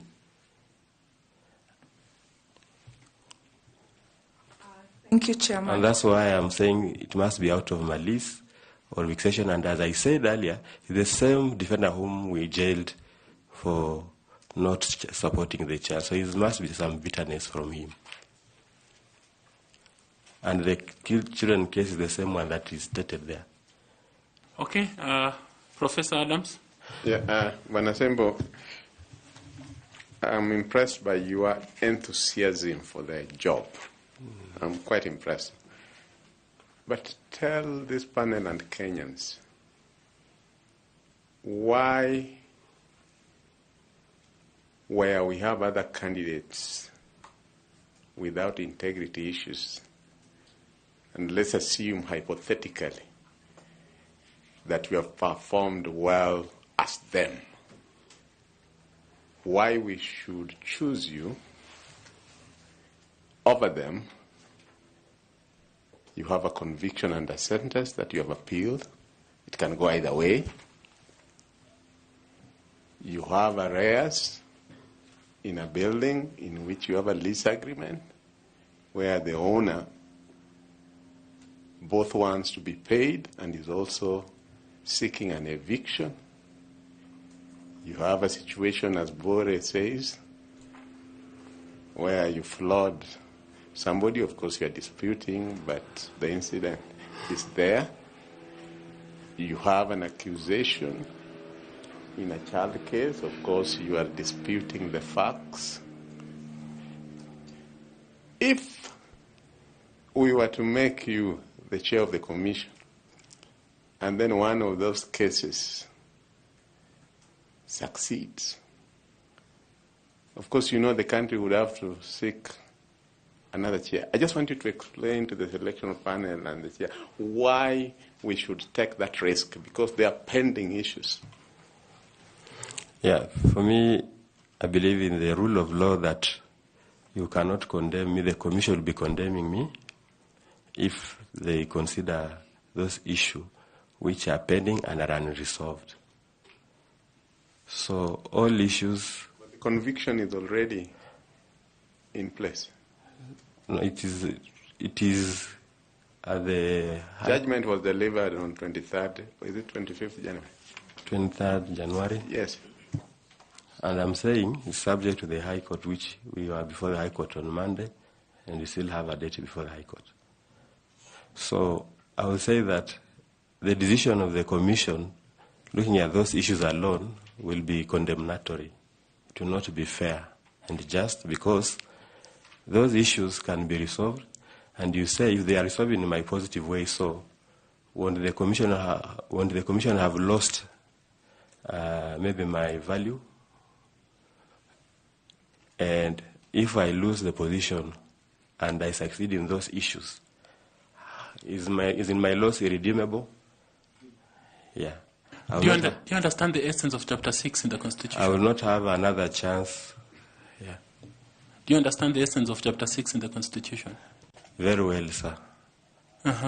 Talk to us about it in regard to the things that Professor is asking you. It's about leadership and integrity. Do you have self-leadership? Yes. This is the essence why I asked you the question about the values you learned from Starehe. And yes, you said we learned. I was trying to appreciate how an old boy of Starehe Boys Center and School can have such allegations against his head. Because when growing up, we all aspired to be an old boy of Starehe, and we didn't. And looking at these documents, it does appear that this panel is forced to make a decision not based on the presentation you have made, but on the presentations that we have received in terms of memoranda, which either you have declined, that you are unaware, you have said you have a conviction and you are waiting for an appeal. I don't know whether there's a stay or not on that matter. There are Kenyans who are complaining that you have not paid them their monies. So if we were to make this decision, don't you think that we will be in gross violation as a panel of Chapter 6 of the Kenyan Constitution? I do not think so, Chair, because there are allegations that need to be convincing, and also I am controverting. So you have to be fair to both my accusers and me also. I think you are a fair panel. You consider also me the accused. Okay. Yes, Carol. Chair, allow me just one more issue on this issue of the warrant of arrest that has been issued against you. It was issued on the 4th day of April 2023. I don't know if it's a civil warrant of arrest in a civil date. What is the status on this matter? Have you settled the decreto amount? Which case with the particulars? It's the Chief Magistrate Court at Milimani, Chief Magistrate Commercial Suit number E135 of 2021, where Prestige Management Valuers Limited complaints against you, Robert Assemble. Okay, I will say that the matter was settled amicably. Do you have anything to... I can provide. Okay, thank you. Okay, do you have something to follow up, Koki? No, Chair, now that you have given me the opportunity, I wasn't going to say anything, but I thought it is exactly the same matter I denied that he is unaware of, that is settled. Thank you, Chair. Okay. Prof, your final 2 questions, please. Thank you very much, Bwana Assemble. Yes, Professor. Who has served as the Secretary General of AFC Leopards in Gwe, and has also been the Deputy is it FKF Chairman? FKF. Tell me 2 former presidents of the Football Federation of Kenya, by whatever name, in the 70s and 80s, who were once cabinet secretaries and principal secretaries and also served as Kenya Football Federation chairman. I'll start with Kenneth Stanley Njindo Matiba and Job Henry Omino. Who was elected president of Senegal in 2024, becoming one of Africa's youngest leaders? I can't get the name. Sorry, sir. Thank you. Thank you very much, Bwana Akumu. Allow me to thank you for your time, for indulging us this time to interact with you, to get to learn, to hear, and we have learned a lot from you. We wish you well in this endeavor. I would like to welcome you to ask a question or make a comment kindly. Thank you. First of all, my comment is to the many Kenyans who have come to my inboxes congratulating me for being considered for this position and for the awards of encouragement and prayers. And secondly, to the Commission for digging deep about me. And I urge that you'll be fair and considerate in your overall assessment of me. I trust in the panelists. I believe despite the allegation and accusations, you will employ the fair referee rule and you'll hear my defenses also. Thank you very much. Thank you. Feel free to pick the notebook. It's yours. There's some water in front of you. You can also pick it. Thank you very much. Remember to pick your certificates kindly. Yes, indeed. Thank you.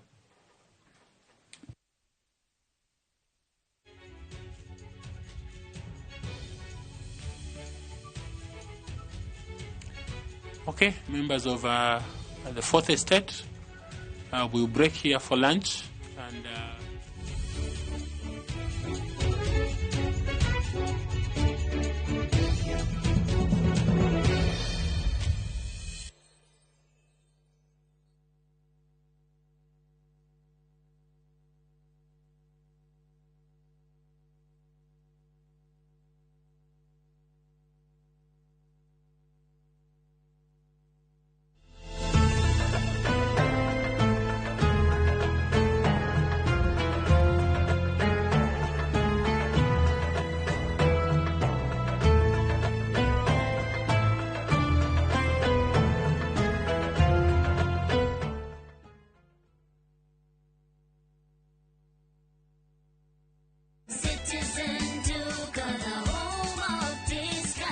Msimu huu wa Ramadhan, save pakubwa na Citizen Duka, the home of discounts. Pata tende 500 grams kwa shilingi 289 kutoka 375, 2 kgs basmati rice kwa 589 badala 746, 2 kg ya unga wa ngano kwa 149 kutoka 171 na 500 ml maziwa kwa shilingi 45 badala ya 49. Kununua bidhaa hizi, dial *487*5 hash, chagua bidhaa unayotaka, lipa na uchukue bidhaa hizi kwenye Quickmart Supermarket karibu nawe na uenjoy kusave. Citizen Duka, the home of discount.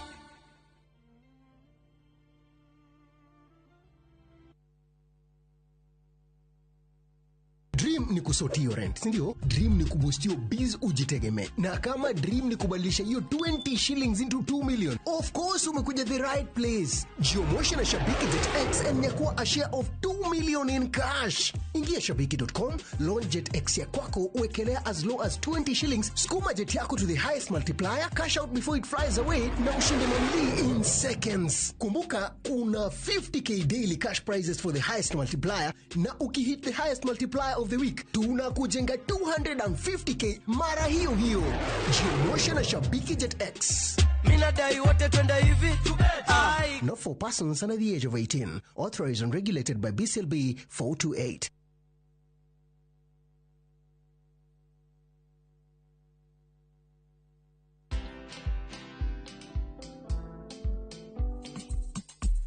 Today we are being flagged off and starting our 5-month journey. Around Africa. Yay! Hi! The dream they have to educate 50 for life inawezekana. We're doing this to support education of needy students through the Logos Endowment Fund. We invite you to follow us on all our socials around Africa on motorcycle. Watch this story and more. Download the Citizen Digital app or visit www.citizendigital.com and find the Citizen Originals portal. Kenya's #1 app, Citizen Digital.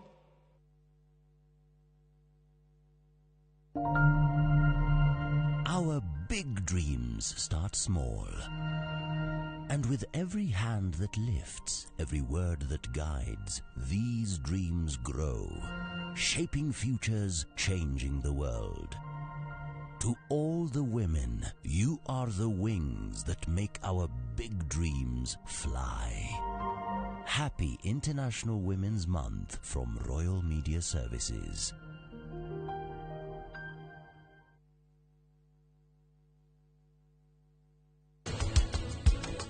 Oi, uthuthuria wonanĩtie atĩrĩrĩ andũ 6 kana 7 harĩ 10 nĩ marĩ bacteria ĩyo.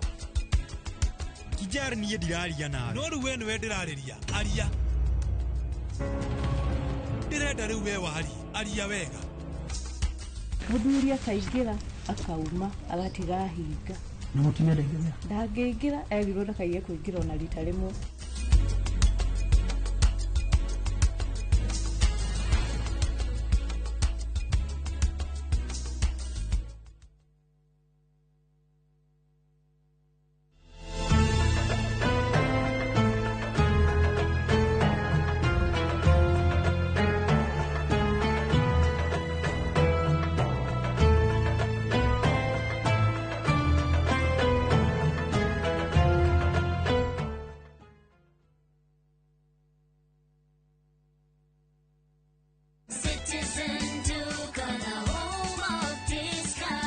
msimu huu wa Ramadhan, save pakubwa na Citizen Duka, the home of discounts. Pata tende 500 grams kwa shilingi 289 kutoka 375, 2 kgs basmati rice kwa 589 badala 746, 2 kg ya unga wa ngano kwa 149 kutoka 171, na 500 ml maziwa kwa shilingi 45 badala ya 49. Kununua bidhaa hizi, dial *487*5#, chagua bidhaa unayoitaka, lipa na uchukue bidhaa hizi kwenye Quickmart Supermarket karibu nawe na uenjoy kusave. Citizen Duka, the home of discount.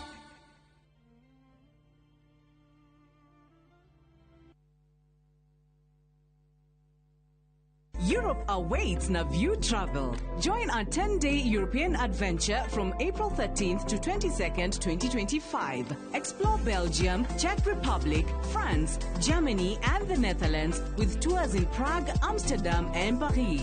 Enjoy boat cruises on the Vltava, Seine, Lake Isle, and Rhine, plus visits to Prague Castle and the Eiffel Tower. All this and more starting from $2,550 per person sharing. Book now and lipa pole pole. Visit viewtravel.com or call and WhatsApp 0703 254 254. View Travel. Dream, explore, discover.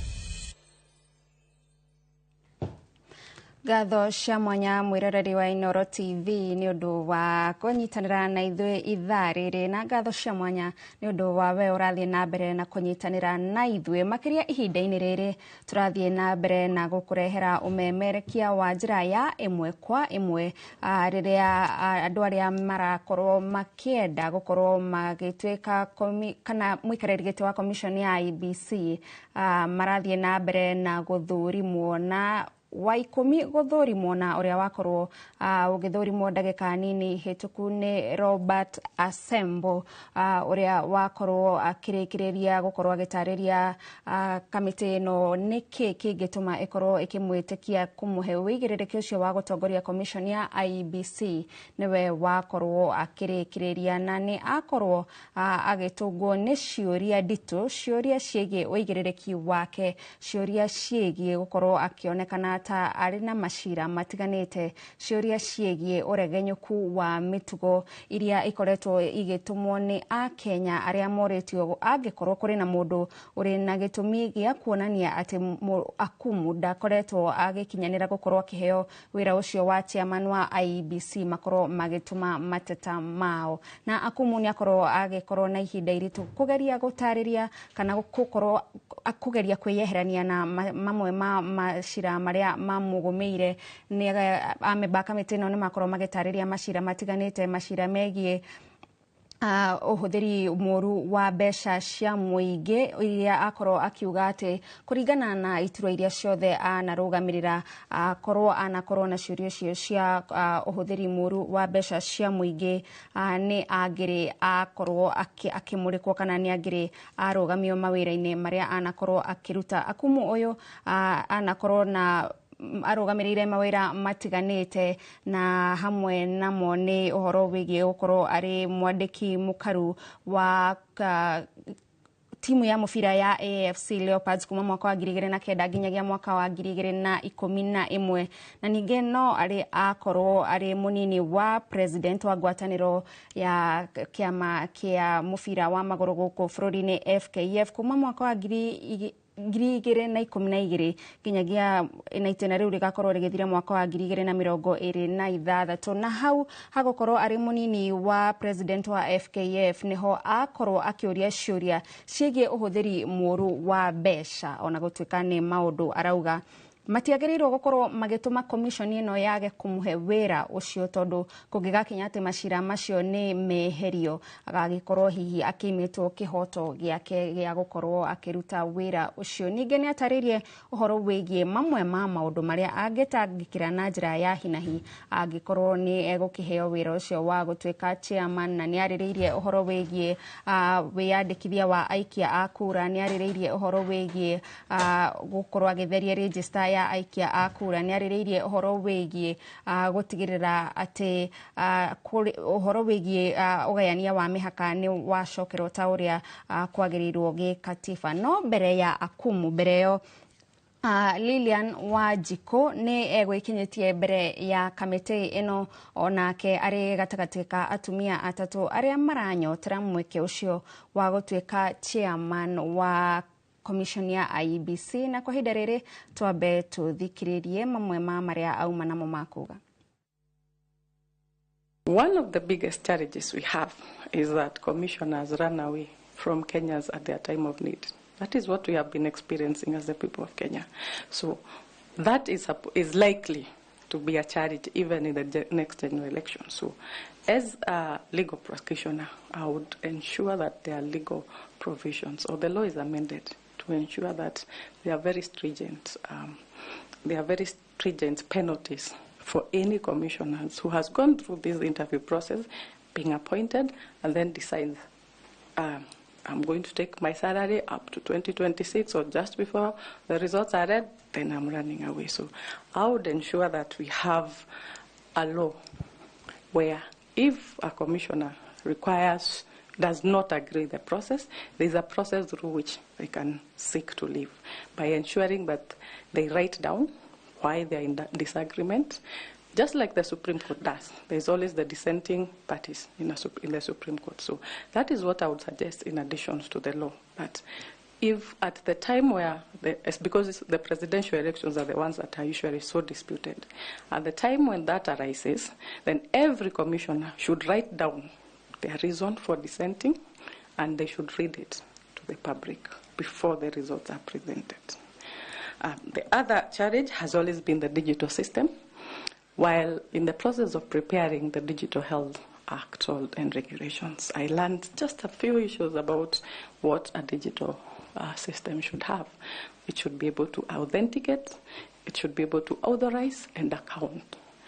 Authenticate meaning any person getting access to this system should be able to be given, the system should be able to authenticate who they are.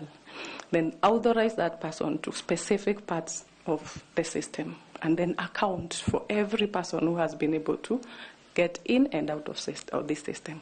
That is why now when cases go to the Supreme Court, then they are able to get into this system. Please note I'm not an expert in ICT. Get into this system and see through the accounts made there too who has had access, what they have done in that system, and any unauthorized access to the system. But I also believe, and one of the issues I would want to propose is that IEBC, as an arbiter,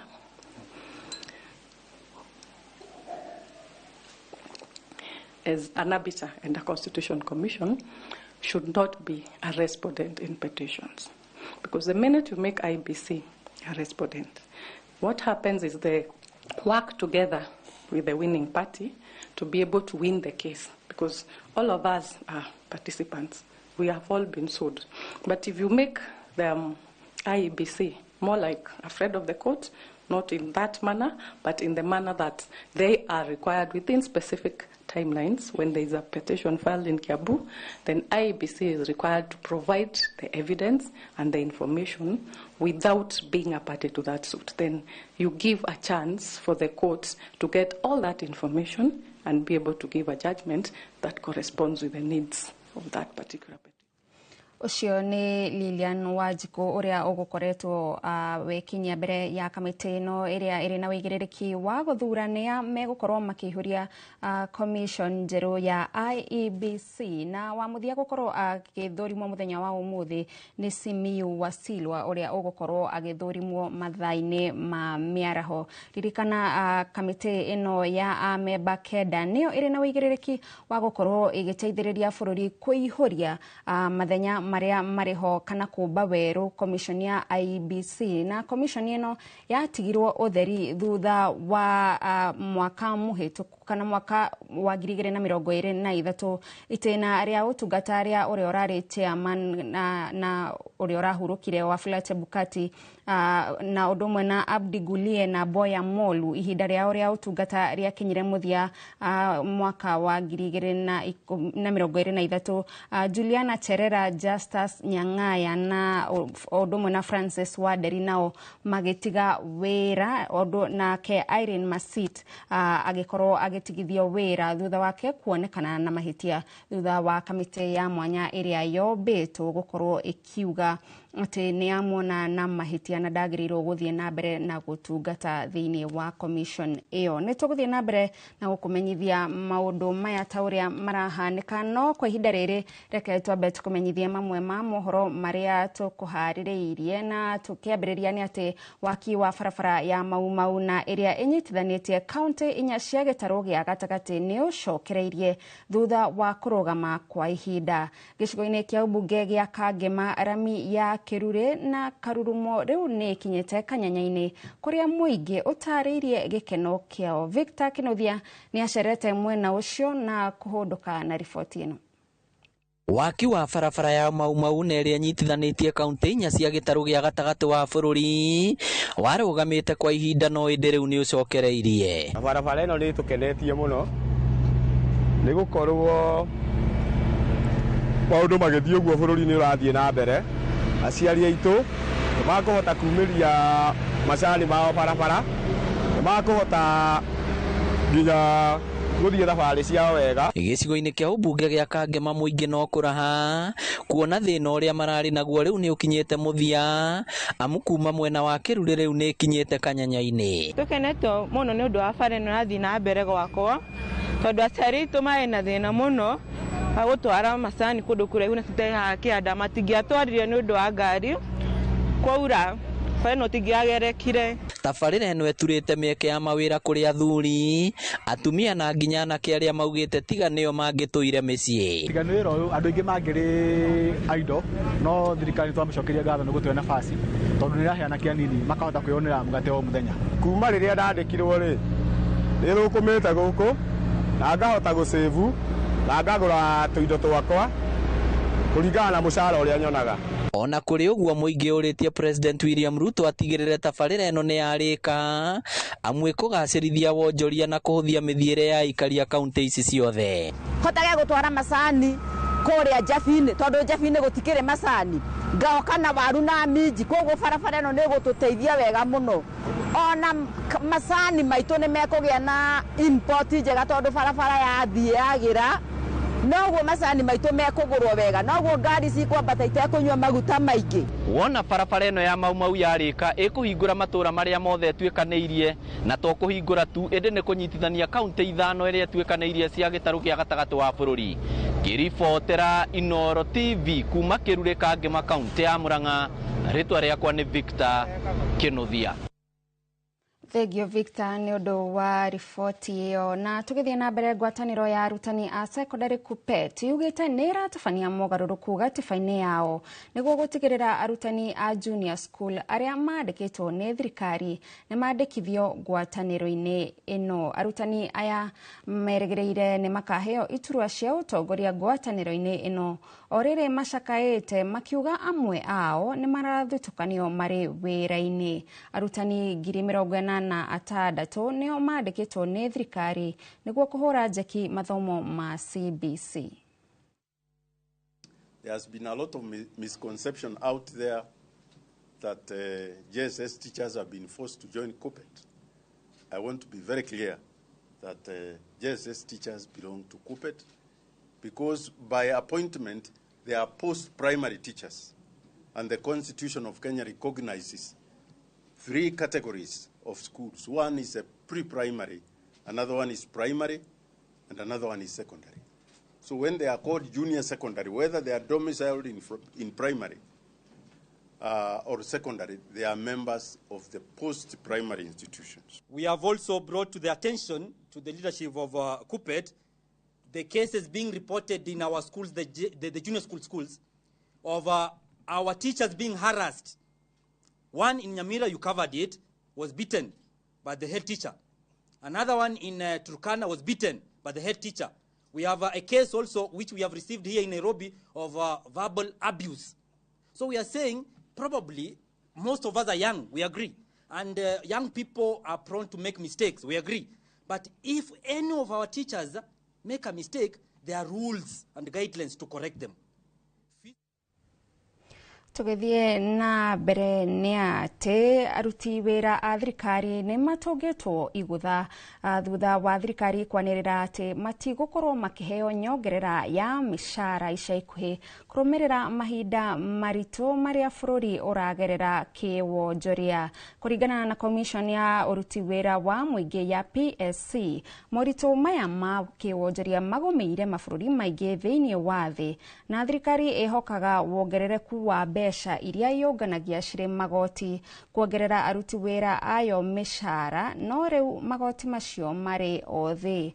No na gukire uguo, commission ino irauga wonjoria wa bururi weyukiriria matikaria mari gutiga kuongerera aruti acio wira mishara, ikiuga mathina ma wagi ma mishara miega nimo maracungiriria wongerereku wa mirimu ya meciria.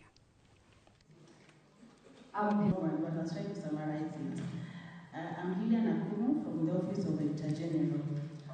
My question is about women empowerment. The salaries are subject to the revenue that we collect as a country. The financial challenge is global. So long as the economy is not growing at the rate that we want it to grow, even the agitation for higher salaries just becomes an agitation. Our focus in the next 4 days will be not just for us as women, it's about how can we take advantage of the policies that are there, the legal instruments that are there to not only our work, to make our workplaces better, but also transform it to build our nation at large. We recognize that true progress comes when we harness the full potential of all our members, and we are intentional about creating opportunities for women to lead and excel. Tugithie na mbere ni ati gavana wa kaunti ya Meru Isaac Mutuma ni aigite ihoya kuri athomi na aigithia aria maumite kaunti-ini ino metikire kunyitanira nake kionekine gia kururumura kaunti ino kiria aranania tujenge Meru pamoja. Arauga kwa ihinda ria miaka 2 na nuthu Meru ni cokete na thutha hanene uhoro-ini wigie ukuria na utongoria. Mutuma no akaire kanjo ya magavana eteithiririe Meru hari gwetha aigithia, guthomithia aruti a wira, gukinyaniria uruti wira mukinyaniru o hamwe na kuhurira kaunti no ndefe ta kundu kuria magirehe agendi. Aritie hindi ya kuhingura kigomono kia aruti wira a kanjo ya magavana taunini ya Meru kiria negia kurora uruti wira wa kanjo ino. This republic, and really we are proud of you. From the governor and CEO for both national and local. Job, and we are all proud to be associated. Not just I would request all our brothers who are working in various sectors of economy in this country and abroad to come back and assist in building Meru together, because Meru belongs to all of us and there is no one amongst us who can, brag that they can do this assignment alone. We can only do it together, and my leadership will be a leadership of inclusivity and consultation. That is what I promise to offer to the people of Meru. Mwaho umwe wa atongoria kuma gicigo kia Mount Kenya ni uriti a Kenya maikare na thayo na wiguano thengia ya makumbi ma uteti maria mari gicigo-ini giki. Mubunge wa Laikipia ya Rugongo Sara Korere na murunawe wa Buri Mugambire Ndikire nio maikitie ritana riri makiuria muingi uthingatithie thayo mahinda-ini mothe. Githui wa Wairimu no tuhariririe riboti ino.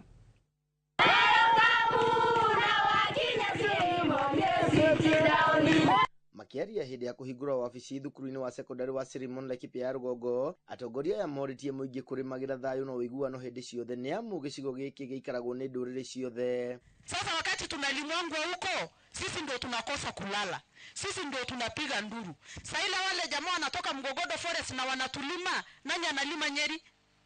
Si wamelala na mabibi zao na wamejifunika blanketi? Tafadhalini, mimi ninawaomba, tukiwa Laikipia hii ujue shida ya Mkikuyu ni shida ya Masai na ni shida ya Mturukana. Tutafute njia ya kuishi sisi pamoja. Na ndugu zangu, hatuwezi tembea peke yetu. Lazima tutembee na kila mtu. Tutembee na kila mtu. Kwa hivyo mimi hapo nimesema, acha niseme hiyo kwa sababu iko watu wanazunguka wakisema sisi ni watu wa pandi, sisi ni watu wa pandi. Hiyo ruga sisi pale bodi tumekataa. Mubunge Sara Korere augite githomo noyo njira ya kuhurana na mathina matiganite ta wici wa mahiu no tabia wa mathomo ungikinyanira angikorwo muingi wothe ni ukunyitanira. Nao watoto wakielimika, hata wale wanatulima huko wakielimika, hawatatulima tena. We must teach them how to kubadilika. Lazima tuwafunze jinsi ya kubadilika. Tutawapea masomo, tuwapee kalamu na kitabu, ndio bunduki iwekwe chini. Uria wari gavana wa Laikipia Nderitu Muriithi nyoritie muingi wa gicigo giki kurikiria marakara magi uteti, akiuga atongoria ni manyitanagira na ringi makarekania na migendere yao ndibataire kwambatiria marakara muingi-ini. Ati tumekasirika. I'm telling you honestly, don't put it to your heart like that. Timu hii inashindana na ile ingine. Kesho utawaona pamoja. Kesho kutwa watakuwa wanashindana tena. Siku hiyo ingine watakuwa tena pamoja. Sasa wewe usipojihadhari utakuta umekuwa confused kwa hiyo barabara. Ritana riri riukite already President William Ruto atanyitwo kwambiriria icera riake gicigo-ini gia gatagati ga bururi kiumia giukite. Handu-ini ha Inooro TV de county ya Laikipia, jitagwo Githui wa Wairimu. President William Ruto augite minister wa utungata wa muingi Justin Muturi ndari na umenyo wa wira riria atungataga ta munene wa watho guku bururi-ini. President arekereirie miario ino thingira-ini wa iregi hindi ya irio cia iftar hamwe na atongoria a dini ya Aithiramu aria maratetetie gucerithirio gwa kumbwo gwa kigina kia mwanya kia uteithio wa Aithiramu ona thutha wa watho kuhitukio ni bunge. Mwena-ini wake Minister Muturi ni atianirie miario ya President akiuga rungu rwa watho wa wakfu gutire kigina kigathikitwo kia uteithio. Muturi augite wakfu ni uteithio o wothe uria uheanagwo ni Aithiramu na uramatagwo ni commission ya wakfu. Muturi akoretwo akiruta thirikari mahitia kumana na unyitani wa migwate akiuria President Ruto obe kamite ya mwanya. Look at the issues that have been raised here, issues of education and how we can mainstream religious education and find a nexus between religious education and the formal education that we have. So we will look at what we need to do. Mumesema mambo ya wakf, and I agree with you. It is it's taken too long. There is absolutely no reason, and I had a problem with the AG who was there. He was fairly incompetent, but I now have a very competent lady. I now have a very competent lady, and I can assure you that the issues of work will be sorted out. Atumia bũrũri-inĩ nĩ mathiĩte na mbere na kũrio meyumĩrie gũthimagwo kaingĩ mũrimũ wa cancer nĩguo kũgirĩrĩria thĩna mũnene rĩrĩa watherema mwĩrĩ-inĩ. Rĩtana rĩrĩ rĩikĩtio mwena wa Kitengela mĩhang'o-inĩ ya gũthimana mũrimũ ũyũ ũtarĩ marĩhi. Kũringana na marĩgĩtarĩ arĩa makinyanĩirie mĩhang'o ĩno, andũ aingĩ nĩ arĩa mathiaga thibitarĩ na makamenyekana marĩ na mũrimũ wa cancer rĩrĩa ĩtheremete mwĩrĩ-inĩ, makĩria ũndũ ũrĩa ũritũhagia ona makĩria mĩhang'o ya ũrigitani. Wengi sana na tumeweza kuwapea mawaidha na kuna wale tumeweza kufanya ile tunaita linkage ili tuweze kufanya zile additional test. The non-communicable diseases continue to be a big burden in the members of the society, and it's our duty to continue to provide this solution which we are very passionate to do. Ni vizuri sana kuendelea kuangaliwa magonjwa hii. These are lifestyle diseases sometimes that zinajificha kwa mwili, you can never know when you have them. Na mwiroreri macio no mamwe ma marĩa tũrathiĩ na mbere na gũkũharĩrĩria metha-inĩ itũ ya mohoro marĩa megũgũkinyĩra na njĩra ndaya ndagĩka citarĩ kũraihu wona ciehanda thaa 7 cia mĩaraho mohoro-inĩ maitũ ma Inooro mĩaraho. No ndũkariganĩrwo mwĩroreri, no tũrathiĩ na mbere na gũkũrehera maũndũ ta ũrĩa mareyumĩria rĩrĩ kamĩtĩ ya mwanya ya gũthũrima arĩa mekũmba commission ya IEBC werũ ĩrathiĩ na mbere na gũtabania mĩhang'o ĩno, na mũndũ ũmwe nĩwe ũtigarĩtie gũthũrimwo ũĩkaine ta Simiyu Wasilwa ũrĩa ũgũkorwo agĩthũrimwo mĩaraho ya ũmũthĩ.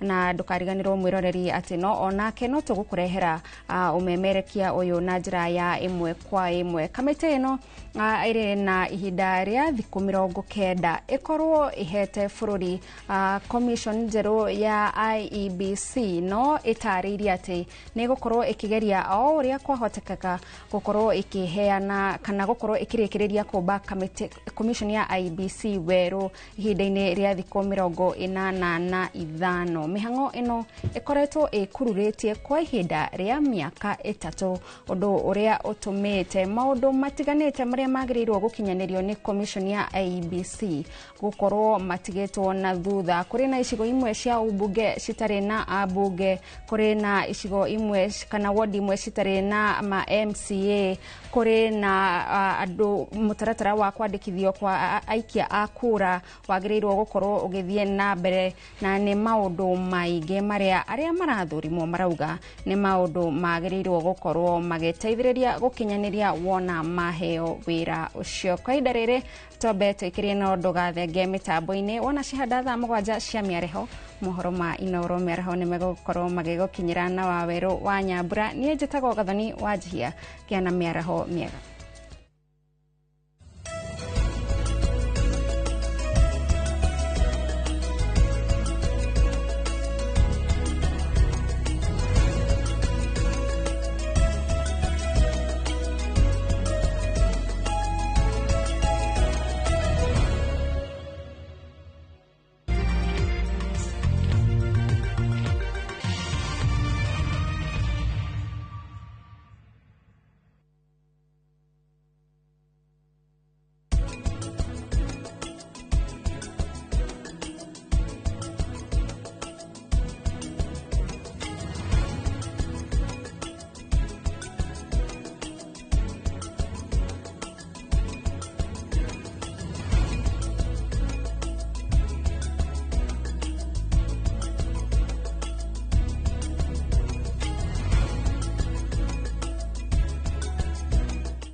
Musa oririo wenaki onawe kana grisio igana we nacio we bukire mugunda guku Happy Land Gardens Kantafu mugondo uyu we ndagika ithatu tu kuma main road ya Kagundo road na turakuhe mwaka mugima kuriha balance. Wira witu munene twigire ni kuruta andu kombori-ini riu twina mugunda mweru uria twendie 550 na wariha kashi tugakonderia 500. Ploti ici ciothe ciĩ taũni-inĩ no o ploti na taito yayo ti matha taito. Na rĩu tũhũrĩre thimũ kũgerera 0798554444 waranĩre na ithuĩ 24/7. Na tondũ mũgũnda ũyũ wĩ taũni-inĩ nĩ tũthiĩ rĩu tũkarĩe mandathi. Mawega Company Limited, celebrating 20 years of turning tenants into landlords.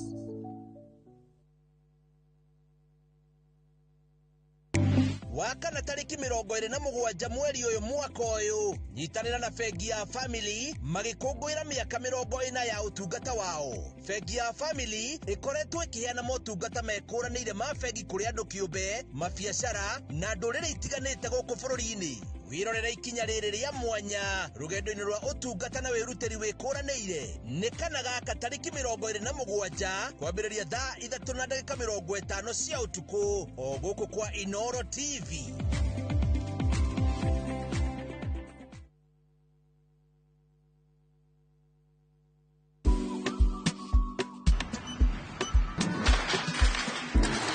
Guku ni kuo Omega Mabati ugitwaro kundu kungi umenyewe mathai heni uria andu aigere maraka manyumba na nimegukwira ati mabati maria the highest quality ni Omega Mabati maticenjagia rangi na mena guarantee ya 15 years. Twina versatile Roman tile na box profile gauge 28 na 30 na maragita royal blue, charcoal grey, jago green na Masai red, roofing nails and washers, ridges and valleys, just to mention but a few. Dimone 0715334444 tusherere along Eastern Bypass Kamakis Corner kurigania na Total 3 Unit Plaza.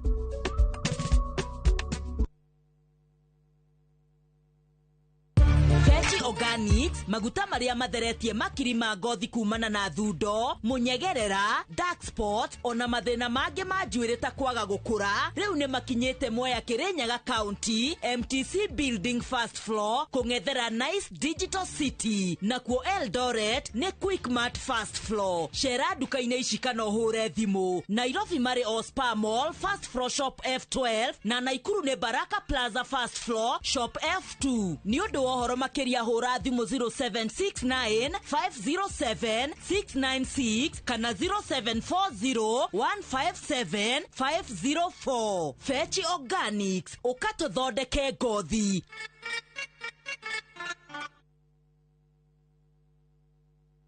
Kanjirai niki kiuru ciana ciakwa. Mami Wanjiru ni aregete tuongerere mwana ungi. Ni aregete tugutue. Mami ni ndingiongerera mwana ungi twi Kiambu.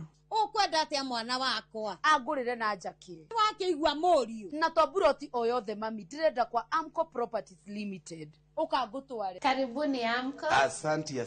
Aya metagwo Amco Properties Limited nio endia nguthi a migunda guku Gikuyu Ndeia. Buroti ciao ni kundu kwina rami, masukuru, internet na aikari. Ni mehokekete tondu ni maproducaga freehold titles, payment plan ya mieri 6 kana bank financing. Macerere office ciao haria Gikambura kuria makoragwo na site visit ya o muthenya. Namba ciao cia thimu ni 0701 293 199.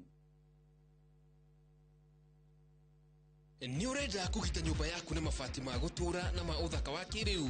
Horera riu tondu kambuni igatu ya Ruiru Mabati Factory Limited iria yoikaine na wendia nguthi wa mabati ma gikiro kia iguru maria metiragia mbura nene na riua rihiu. Twi haha ni undu waku. Endia itu ni mohigeire wira-ini wao, koguo ni magutaraga na magakwenderia kuringana na muigana kana muhiano wa nyumba yaku, ukahuthia wira na ukahonokia mbeca.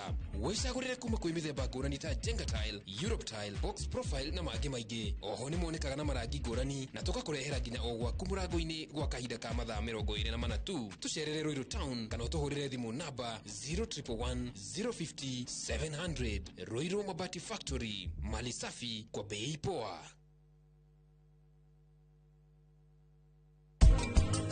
Vanaj, wetere muruguyo wakwa kire kana demonywero heru maroru muno. Nduri na kihoto gia kwaria. Ririo kamenya kwaria miario miega mbere ya andu. Thiini wa nyumba eno mathina ni makanyiha. Toshu.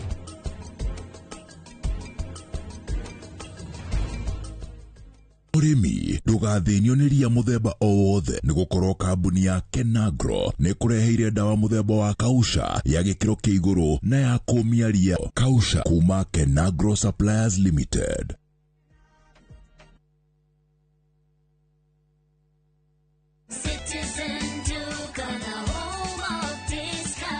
Msimu huu wa Ramadhan, save pakubwa na Citizen Duka, the home of discounts. Pata tende 500 grams kwa shilingi 289 kutoka 375, 2 kgs basmati rice kwa 589 badala 746, 2 kg ya unga wa ngano kwa 149 kutoka 171 na 500 ml maziwa kwa shilingi 45 badala ya 49. Kununua bidhaa hizi, dial *487*5 hash, chagua bidhaa unayoitaka, lipa na uchukue bidhaa hizi kwenye Quickmart Supermarket karibu nawe na uenjoy kusave. Citizen Duka, the home of discount.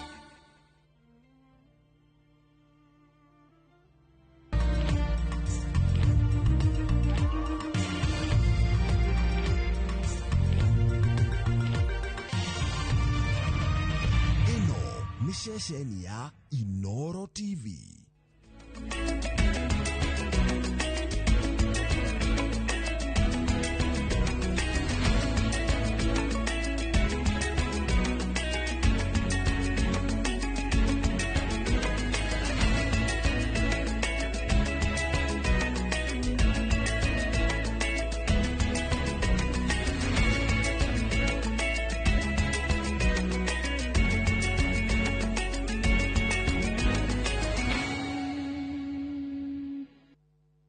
Maria tukuhariririe Inooro miaraho.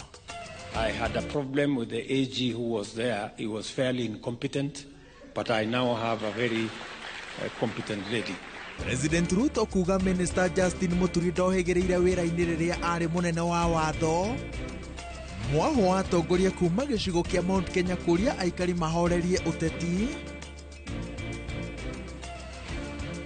Aruti a wĩra thirikari kwĩrwo gũtirĩ nyongerera ya mũcara ica ikuhĩ. No kinyanĩria wa kĩhoto macira-inĩ ma mĩgũnda gwĩkũrũria Kajiado ya rũgongo.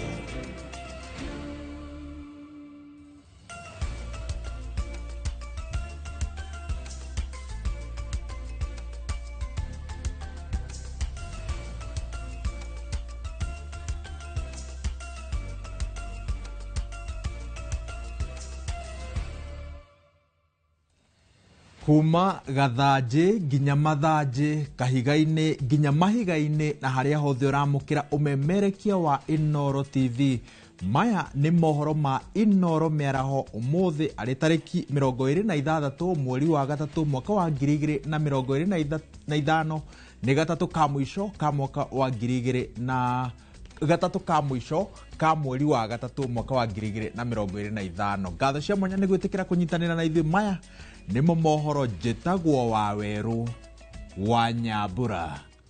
President William Ruto augĩte Minister wa ũtungata wa mũingĩ Justin Muturi ndarĩ na ũmenyo wa wĩra rĩrĩa atungataga ta mũnene wa watho bũrũri-inĩ.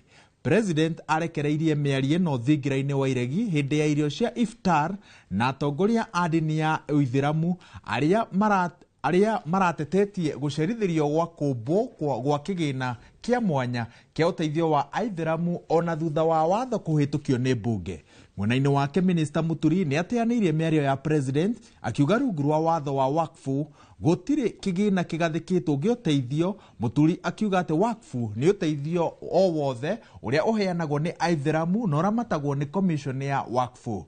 Muturi akoretwo akĩruta thirikari mahĩtia kumana na ũnyitani wa mĩgwate, akĩũragia President Ruto ombe kamĩtĩ ya mwanya ya gũthuthuria ciĩko ici. As we move forward, we will continue to look at the issues that have been raised here, issues of education, and how we can mainstream religious education and find a nexus between religious education and the formal education that we have. So we will look at what we need to do. Mumesema mambo ya wakf, and I agree with you. It is it's taken too long. There is absolutely no reason. And I had a problem with the AG who was there. He was fairly incompetent, but I now have a very competent lady. I now have a very competent lady, and I can assure you that the issues of work will be sorted out.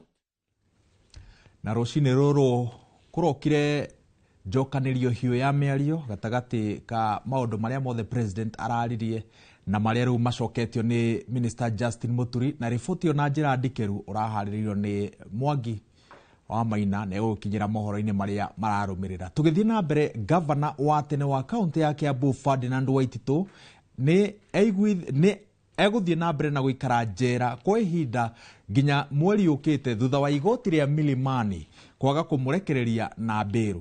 Mũcirithania Lucy Njuguna aheanĩte mwerekera wa gũgatuithania cira ũyũ tarĩki 23 mweri wa kana. Waititu akoretwo njera-inĩ mwena wa industrial area na kamĩtĩ thutha wake gũkundĩkĩrwo kĩoho kĩa mĩaka 12 kana faini ya ciringi mirioni 52 nĩ kũnyitĩkana na mahĩtia ma ungumania rĩrĩa arĩ governor wa kaunti ya Kiambu. Mũtongoria wa kĩama kĩa Wiper Kalonzo Musyoka na mũrunawe wa DAP Kenya Eugene Wamalwa nĩ amwe arĩa megũkinyĩtie igoti-inĩ kũrũgama na Waititu.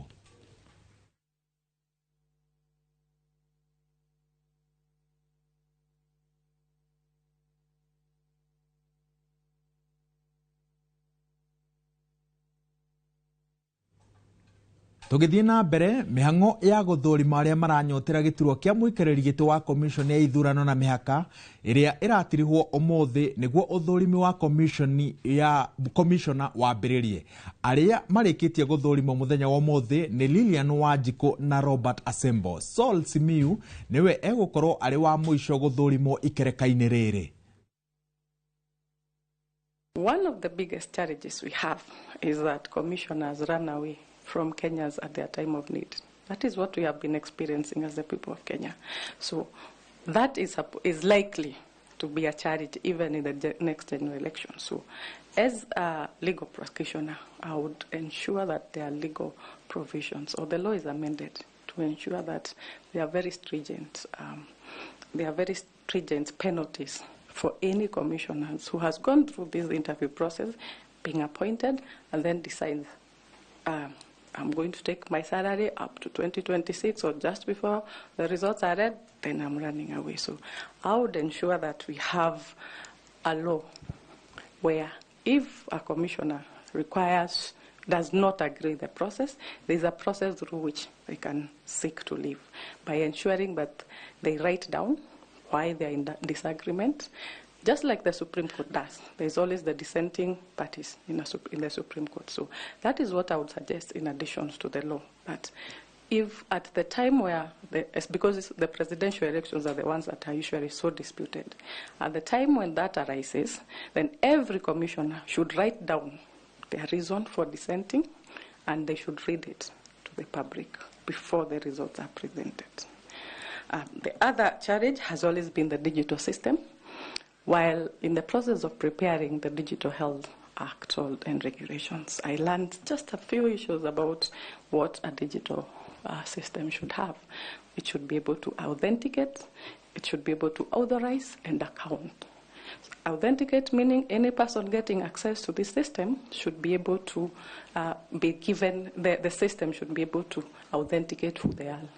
Then authorize that person to specific parts of the system, and then account for every person who has been able to get in and out of this system. That is why now when cases go to the Supreme Court, then they are able to get into this system. Please note I'm not an expert in ICT. Get into this system and see through the accounts made there too who has had access, what they have done in that system, and any unauthorized access to the system. But I also believe, and one of the issues I would want to propose is that IEBC, as an arbiter,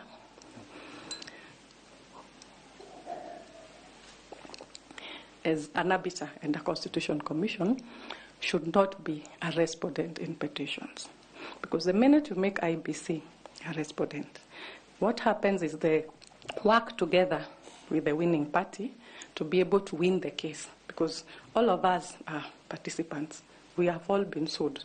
But if you make the IEBC more like afraid of the court, not in that manner, but in the manner that they are required within specific timelines, when there is a petition filed in Kiambu, then IEBC is required to provide the evidence and the information without being a party to that suit. Then you give a chance for the courts to get all that information and be able to give a judgment that corresponds with the needs of that particular.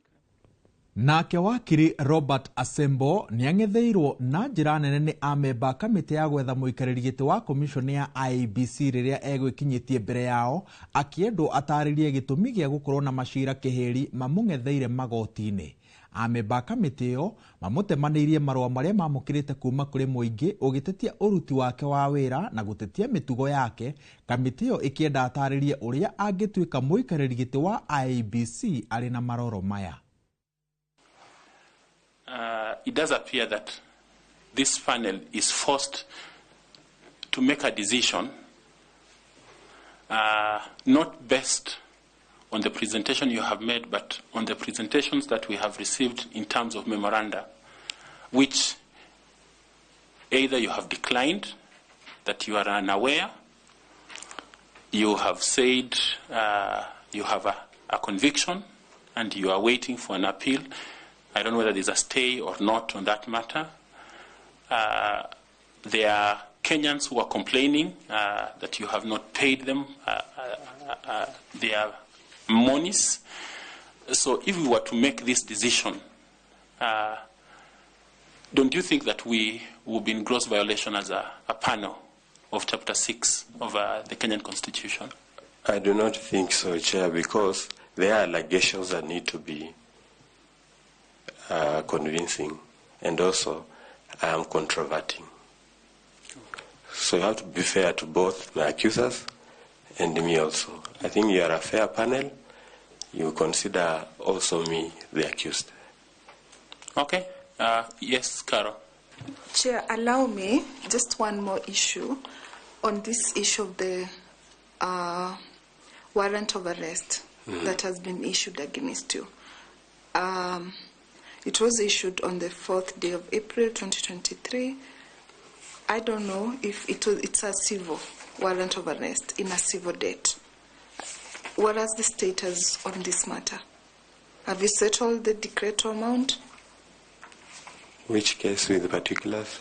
It's the Chief Magistrate Court at Milimani, Chief Magistrate Commercial Suit number E135 of 2021, where Prestige Management Valuers Limited complaints against you, Robert Asembo. Okay, I will say that the matter was settled amicably. Do you have anything to... I can provide. Okay, thank you. Okay, do you have something to follow up? Koki? No, Chair, now that you have given me the opportunity, I wasn't going to say anything, but I thought it is exactly the same matter I denied that he is unaware of, that is settled. Riboti iyo noria maundu meguikara mwena ucio wa South Sea ukumamukira na njira igwete mohoro-ini maria mekurumirira. Tugithie na mbere kuringana na commission ya uruti wa wira wa muingi ya PSC, moritu ma wonjoria magomeire mabũrũri mothe mathĩ na thirikari ihokaga wongerereku wa mbeca ici iria yũnganagia cirĩ magoti kũrũmbũiya mĩcara ya aruti ayo a wĩra, no rĩu magoti nĩ makunderete. Ona kũrĩ ũguo, commission ĩno ĩroiga atĩ wonjoria wa bũrũri weyũkĩrĩria nĩkahanyũka kuongerera mĩcara ĩno, na ĩrongerera atĩ mathĩna ma wagi wa mĩcara mĩega nĩmo maracũngĩrĩria wongerereku wa mĩrimũ ya meciria harĩ aruti a wĩra a thirikari.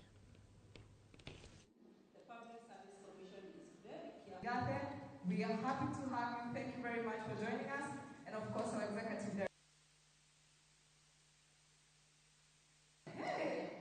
Can we appreciate her as well? And citizen services. But I was trying to summarize it. I'm Juja from the Office of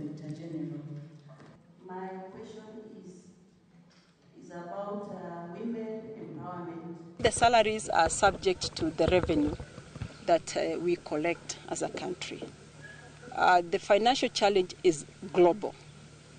So long as the economy is not growing at the rate that we want it to grow, even the agitation for higher salaries just becomes an agitation.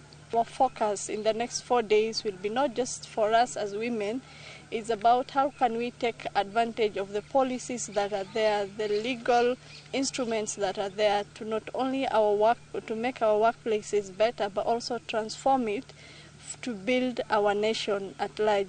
We recognize that true progress comes when we harness the full potential of all our members, and we are intentional about creating opportunities for women to lead and excel. Tugithie na mbere, gavana wa kaunti ya Meru Mutuma Ntwenthingia neikite ihoya kuri athomi na aigithia aria moimite kaunti ino metikire kunyitanira nake kioneki-ini gia kururumura kaunti ino kiria aranania tujenge Meru pamoja. Aroiga ati kwa ihinda ria miaka 2.5 Meru nicokete na thutha na hanene uhoro-ini wa ukuria wa utonga. Mutuma no akaire kanjo ya magavana iteithiririe Meru hari gwetha aigithia guthomithia aruti a wira gukinyaniria uruti wira mukinyaniru o hamwe na kuhurira kaunti no ndefe ta kundu agendi mangicera. Aritie hindi ya kuhingura kigomano kia aruti a wira a kanjo ya magavana taoni-ini ya Meru kiria ni gia kurora uruti wira wa kanjo ino. The CEC members, the chiefs, this republic. And really, we are proud of you. From the governor and from the CEO for both national and local. Job, and we are all proud to be associated.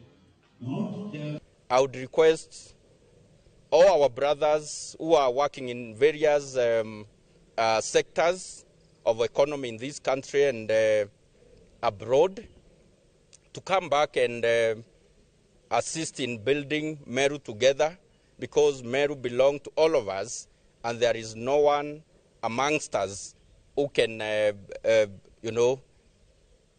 brag that they can do this assignment alone. We can only do it together, and my leadership will be a leadership of inclusivity and consultation. That is what I promise to offer to the people of Meru. Tugithie na mbere, mwahumwe wa tongoria kuma gicigo kia Mount Kenya ni uritie a Kenya maikare na thayo na wiguano thengia makombe moteti maria mari gicigo-ini giki. Mubunge wa Laikipia ya Rugongo Sara Korere na murunawe wa Mburi Mugambi Ridikire neo maikitie ritana riri makiuria muingi uthingatithie thayo mahinda-ini mothe. Githoi wa Wairimu eno horo uyu kuma kaunti-ini ya Laikipia.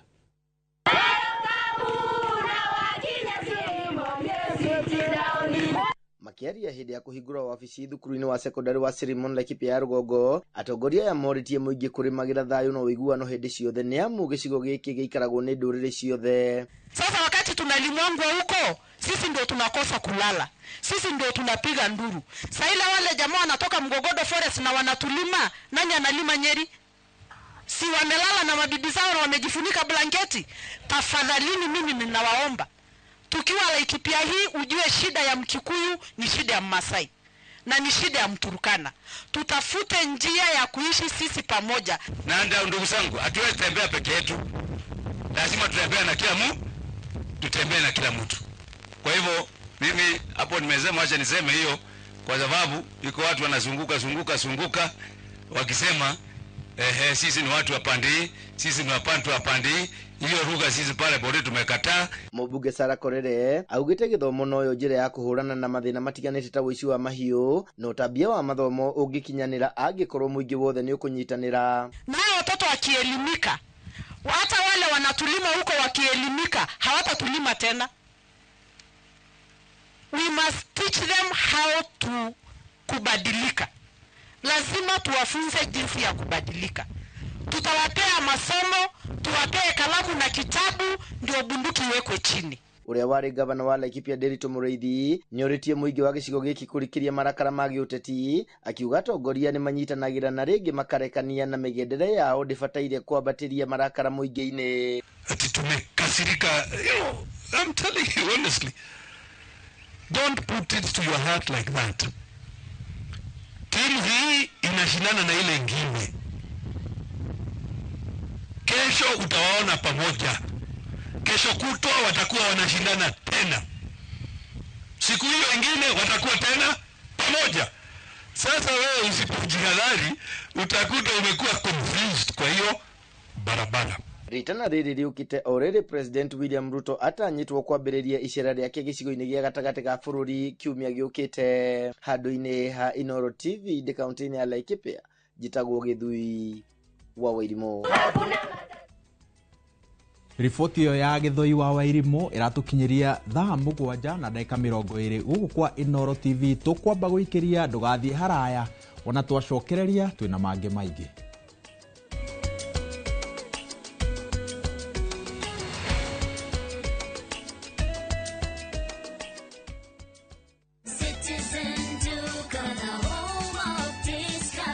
Msimu huu wa Ramadhan, save pakubwa na Citizen Duka, the home of discounts. Pata tende 500 grams kwa shilingi 289 kutoka 375, 2 kgs basmati rice kwa 589 badala 746, 2 kg ya unga wa ngano kwa 149 kutoka 171 na 500 ml maziwa kwa shilingi 45 badala ya 49. Kununua bidhaa hizi, dial *487*5 hash, chagua bidhaa unayoitaka, lipa na uchukue bidhaa hizi kwenye Quickmart supermarket karibu nawe na uenjoy kusave. Citizen Duka, the home of discount.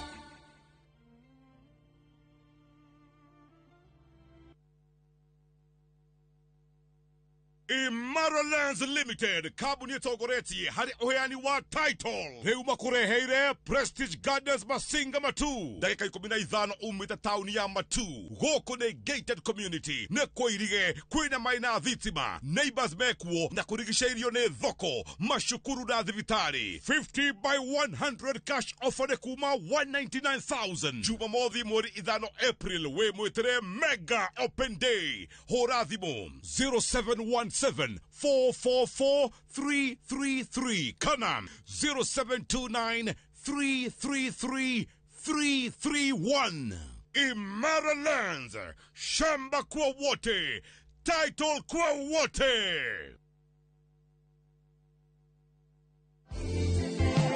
Niĩ njĩtagwo Eric Mwangigie na nĩ niĩ mũrũgamĩrĩri mũnene wa kambuni ya Maridady Motors. Ndĩna gĩkeno kĩnene mũno ngĩmũmenyithia atĩ mwaka ũyũ nĩ twanjĩrĩirie biacara njerũ ya kwendia o hamwe na gũkombanĩra kibikibi cia thitima o hamwe na tuktuk, na rĩu nĩ gũkũgĩa na mweke mwerũ wa kũigithia biacara-inĩ ĩno. Wĩ ũritaĩte kana wĩ diaspora ona ikundi iria ciĩna kagĩna cicokanĩrĩirie ũkaimũigithie na ithuĩ na nĩ mũrĩonaga maciaro ma 15% nginyagia 18% kuringana na mbeca iria ũkũiga na ihinda rĩrĩa ũkũiga. Ukautucerere haha Kiambu Road, Ridgeways, opposite the Total petrol station. Kana ũtũhũrĩre thimũ 0709 888 222. Ũkawĩigithie na Maridady Investment Cooperative na nĩ ũgũkena.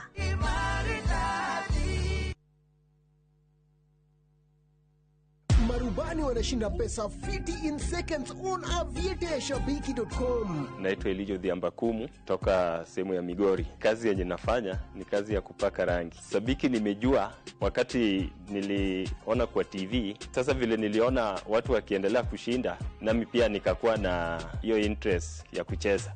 Sijai shinda pesa kubwa kama hii.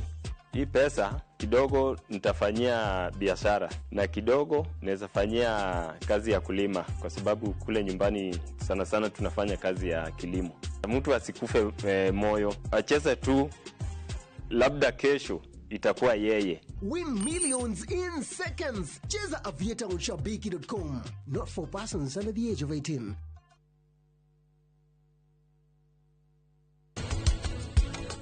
Oi, uthuthuria wonanĩtie atĩrĩrĩ, andũ 6 kana 7 harĩ 10 nĩ marĩ bacteria ĩyo. Kijari niĩ ndiraria nawe, no rĩu we nĩwe ndĩrarĩria. Aria ndĩrenda rĩu we wari, aria wega. Muthuri akaingira akauma agatiga hinga. Na mutumia ndaingira. Ndangĩingira erirwo ndakaige kũingira ona rita rĩmwe.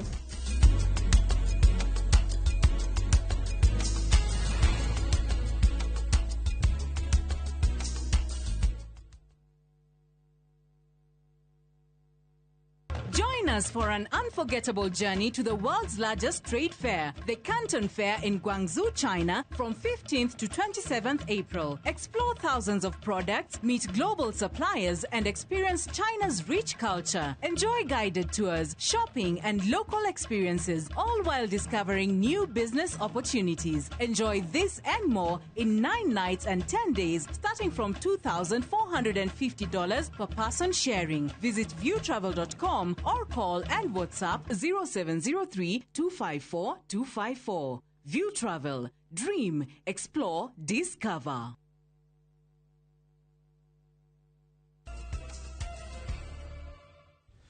Ithuacio nĩ twacokereria na ikereka rĩrĩ tũkũrĩambĩrĩria kaunti-inĩ ya Murang'a. Waki wa barabara ya Maumau ĩrĩa nyitithanĩtie kaunti-inĩ cia gĩtarũ gĩa gatagatĩ nĩ ũcokereirie thutha wa kũrũgama kwa ihinda. Gĩcigo-inĩ kĩa ũmbunge gĩa Kangema waki gũkinyĩte kanyenya-inĩ torĩa Victor Kinuthia aratarĩria. Waki wa barabara ya Maumau na ĩrĩa nyitithanĩtie kaunti-inĩ cia gĩtarũ gĩa gatagatĩ wa bũrũri warũgamĩte kwa ihinda no ĩndĩ rĩu nĩ ũcokereirie. Barabara ĩno nĩ tũkenetie mũno nĩ gũkorwo maũndũ magĩthiĩ ũguo bũrũri nĩ ũrathiĩ na mbere.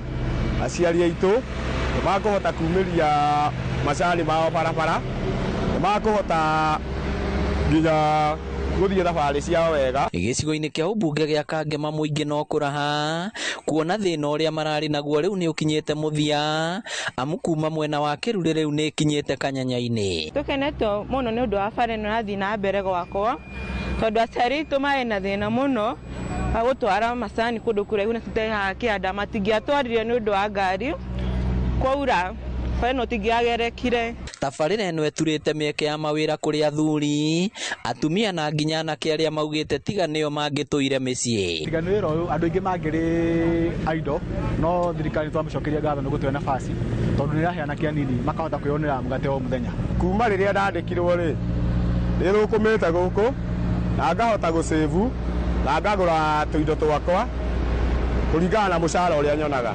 Ona kũrĩ ũguo mũingĩ ũrĩtie President William Ruto atigĩrĩre tabarĩra ĩno nĩ yarĩka, amwe kũgacĩrithia wonjoria na kũhũthia mĩthiĩre ya ikaria kaunti ici ciothe. Hotage gũtwara macani kũrĩa Jabi-inĩ tondũ Jabi-inĩ gũtikĩrĩ macani, ngaoka na waru na minji, koguo barabara ĩno nĩ gũtũteithia wega mũno. Ona macani maitũ nĩ mekũgĩa na import njega tondũ barabara yathiĩ yagĩra.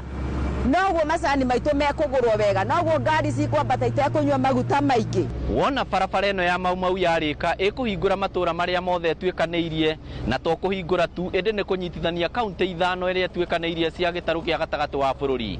Ngĩribotera Inooro TV kuma Kĩrure Kangema kaunti ya Murang'a, rĩtwa rĩakwa nĩ Victor Kinuthia. Gwĩkururia kwa gũtuithanio kwa macira ma mĩgũnda kũrerĩkana nĩ gũcũngĩrĩirie kĩhĩri kĩa aikari a kaunti ya Kajiado kwaga kĩhoto. Maya mokĩte thutha wa bamĩrĩ ĩmwe mwena wa Rimpa Kajiado ya rũgongo gũtũngwo nĩ kĩmako thutha wa gũkora gĩcunjĩ kĩao kĩa mũgũnda wa ĩka 84 ũkĩgayanwo ũrũgamĩrĩirwo nĩ maabithaa a borithi ona thengia ya cira ũyũ gũkorwo ũrĩ igoti-inĩ. Wacuka wa Kĩarie arĩ na ũhoro makĩria. Nĩrĩkĩtio kũrĩ maobithaa ũtuĩria DCI gwĩka ũthuthuria wa gũkinyanĩrio gwa kũgaywo gwa gĩcunjĩ kĩa mũgũnda wa bamĩrĩ ĩmwe wa ĩka 84 kuona makorete mĩhang'o ĩno ĩgĩtabanio irũgamĩrĩirwo nĩ maobithaa borithi ona thengia wa mũgũnda ũyũ gũkorwo ũrĩ na cira igoti-inĩ. Mahakamani kuna kesi inaendelea 5th May tunafaa kuwa Nairobi, na kwa nini wameingia kwa shamba kabla ya 5th May? Haya, wazee wametoka kwa manyumba, bwanangu akiwa mmoja Richard Mol Kapoya akienda kutaka kujua nini kinaendelea hapa, akaekwa ndani akabebwa. Kama wana haki, mbona wanashika wengine kuwafungia ndani? Wasituache tuwaone wakikatakata, maana wao ndio wenyeji, basi wana haki. Hii ni dhulma. Wamemwaga lori 2 na cruiser 2 ya askari huku. Ofisi ya Ngong inatumika ya lands kutudhulumu na kutunyanyasa, na hakuna kitu hawana pale ya kuchukua kama ukweli. Documents zote tumewaonyesha, tulipeleka hii kesi kwa DCI Kiambu, investigation ilifanywa, and the police are almost going to finish their investigation. Kuringana na family no, gutire notithio yothe mamukirite ya kugayo weru kwa mugundo uyu. Wanakimbia kukata shamba na usiku, wameingia huku saa 11. 3, hatujasaviwa. Eti kotoda, kama wao wako na kotoda, si wanafaa kutusavu? Ndio so that tujue wanaingia huku. Hatuna documents yoyote ambayo inaonyesha sisi tumesaviwa, wako na ruhusa ya kuingia hapa. Morotete igoti ni gwikururia gutuithania cira wa mugundo uyu, makiuga kwaya kuima ingi kihoto kiao. Kenya kumekuwa na ufisadi sana ya mashamba. Serikali ya Kenya ijaribu kufanya haki na kuangalia hawa watu wa kukuja kupora mali za watu wachukuliwa hatua kama inawezekana. Kwa maana hakuna vile mtakaa na kesi for 30+ years. Kenya, koti za Kenya zimekuwa za biashara. Mbona makesi haziishi kotini, zinarundikana. Ona gukire oro uguo, gicunji kia ika 60 hari igana kia aria mari haha mendeirio ni family no, makiuga mari na hahu ya gute icunji ciao cia migunda. Mugunda uyu ningioka kugura mugunda uyu ri ndwari na thina wothe, tondu wa mbere ndekire search ya mugunda uyu na ngioni memorandum ya uria maiguithanirie kinyumba ati mundu no endie, mundu angiona mundu wa kwenderia handu no amwenderie, na nigetha mundu ahote kwiruta mathina mari enamo kwa ihinda riu. Meuko 60% ni kugura magurite na ni makite nyumba ciao cia goro, hinya wothe mahuthirire mugunda-ini uyu. Na riu ukona migunda ino yambiria thogothogo cia mithombo ucio ri ni kuonania na andu acio matire haria mari. Uguo no turie thirikari ukeingirire imenye niki kirathi na mbere, tukumahe uhoro tondu horo tukiri naguo, na kuri ona aria makiri mucio mekumahe uhoro nigetha thirikari imenye thina uyu wiha igerie gutatua thina uyu. Handu-ini ha Inooro TV kuma Rimpa, Kajiado ya Rugongo, ngetwo Wacuka wa Kiarie. Wabici ya mwandĩkithia wa ciama cia ũteti ihinyĩrĩirie bata wa ũnyitanĩri mĩhang'o-inĩ ya gũthomithia mũingĩ itemi rĩaguo ũramati-inĩ na ũrũgamĩrĩri-inĩ wa ciama cia ũteti. Oho, obici ĩno nĩ ihinyĩrĩirie bata wa mũingĩ gũthomithio maũndũ megemainie na ithurano rĩrĩ bũrũri ũrethagathaga nĩ ũndũ wa ithurano cia mwaka wa 2027, tũrĩa mwandĩki witũ wa mohoro Peter Mwangi aratarĩria. Wabici ya wandĩkithia wa ciama cia kĩũteti ĩkĩnyitanĩra na anyiti itemi angĩ magomanĩte kwarĩrĩria ũrĩa mangĩnyitanĩra gũthomithia mũingĩ maũndũ ngũrani megemainie na ciama cia kĩũteti oro hamwe na ithurano. We are going to have a working relationship with the other stakeholders on the way on fostering the democracy for our country, simply because when you look at the level where we are as a country today, we are towards the general election. Ndigukorwo tukiambia operations cia wabici ta IEBC uhoro wa ku register voters kana ku make sure ni maheo kura niguo makahota gukorwo maki engage in the Kenyan elections. Nituo come up na way forward area taithu tu Kenya National Commission on Human Rights nituo kunyitanira na Registrar of Political Parties office ino nigetha to sensitize the community na tukorwo tuna capacity building and training ya our members and leaders of the community. Charles Jage kuma wabici ya wandĩkithia wa ciama cia kĩũteti na Josephine Njiri kuma commission ya ithurano na mĩhaka IEBC makiuga rĩu nĩ kahinda kega ga gũthomithia mũingĩ wandĩkithia na ũramati wa ciama cia kĩũteti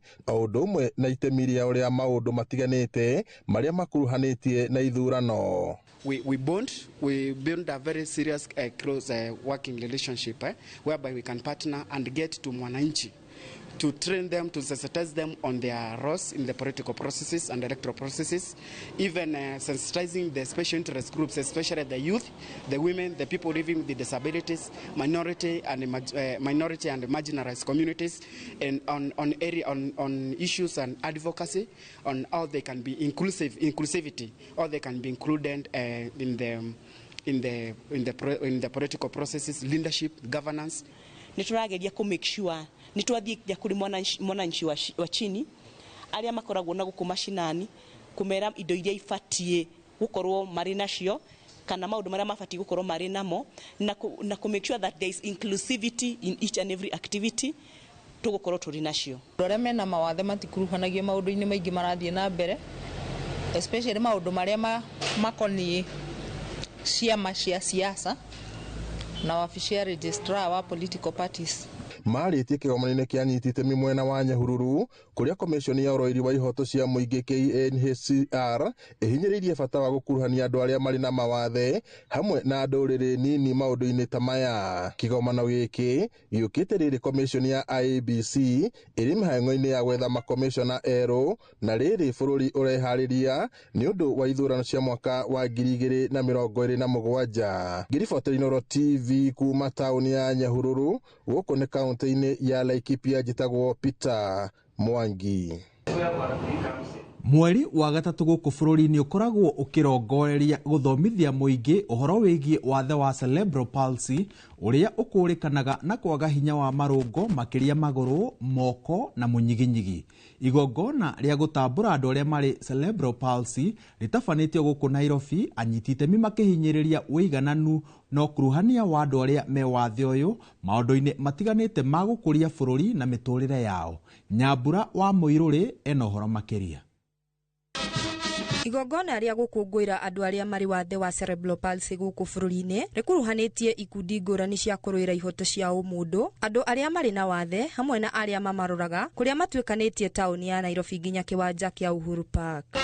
Atongoria kuma ikundi icio matarĩirie mũingĩ nĩ ũbatiĩ gũtaũkwo na kinyi wathe wa cerebral palsy, kũrĩa mahinyĩrĩirie andũ acio mabatiĩ kũheo gĩtĩo na mĩeke iganaine ikĩro-inĩ ciothe cia mũtũrĩre, gũkũ makimenereria mũtugo wa gũthitũkania andũ aya. So we have so many challenges in terms of accessibility, employment, health access, and also personal representation when it comes to policies. You find that we don't have any problem with our conditions. The issue is the barriers the society creates. Our delivery places must be properly equipped so that we can be able to reduce or completely lower the delivery of our children who have cerebral palsy. Aciari hamwe na arĩa maroraga arĩa mena mũmbĩre ũyũ wa cerebral palsy matarĩirie rũtikoragwo rũrĩ rũgendo rũhũthũ, kũrĩa mahoete thirikari kwambĩka mĩtaratara ya kũmahũthĩria mũtũrĩre, kuona ona thengia wa kwĩyandĩkithia ũrĩa thirikari ĩkoretwo ĩkĩendekithia gũtirĩ na ũtiganu monete. Thirikari ĩtũkinyĩre twĩre nĩ atĩa nĩgetha ona ithuĩ tuone nĩ tũrateithĩka, nĩ ndawa, nĩ therapy, nĩ cukuru kana nĩ wĩra, tondũ ciana ingĩ nyingĩ ona nĩ thomu na citirĩ na wĩra. Maria Jerry ũrĩa nĩ ũmwe wa arĩa makũrĩte na wathe wa cerebral palsy aratarĩria kwĩĩtĩkĩra nĩ kĩndũ gĩa bata no maheo mĩeke iganaine na arĩa matarĩ na wathe.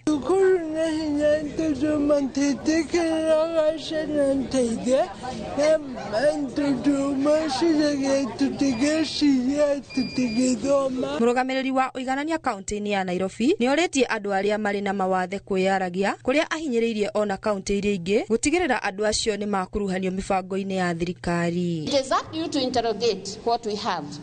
And once you have interrogated, it is up to you when we are doing public participation meetings, and we have many of them, it is up to you now to be able to give us feedback and tell us, look, this is what we need.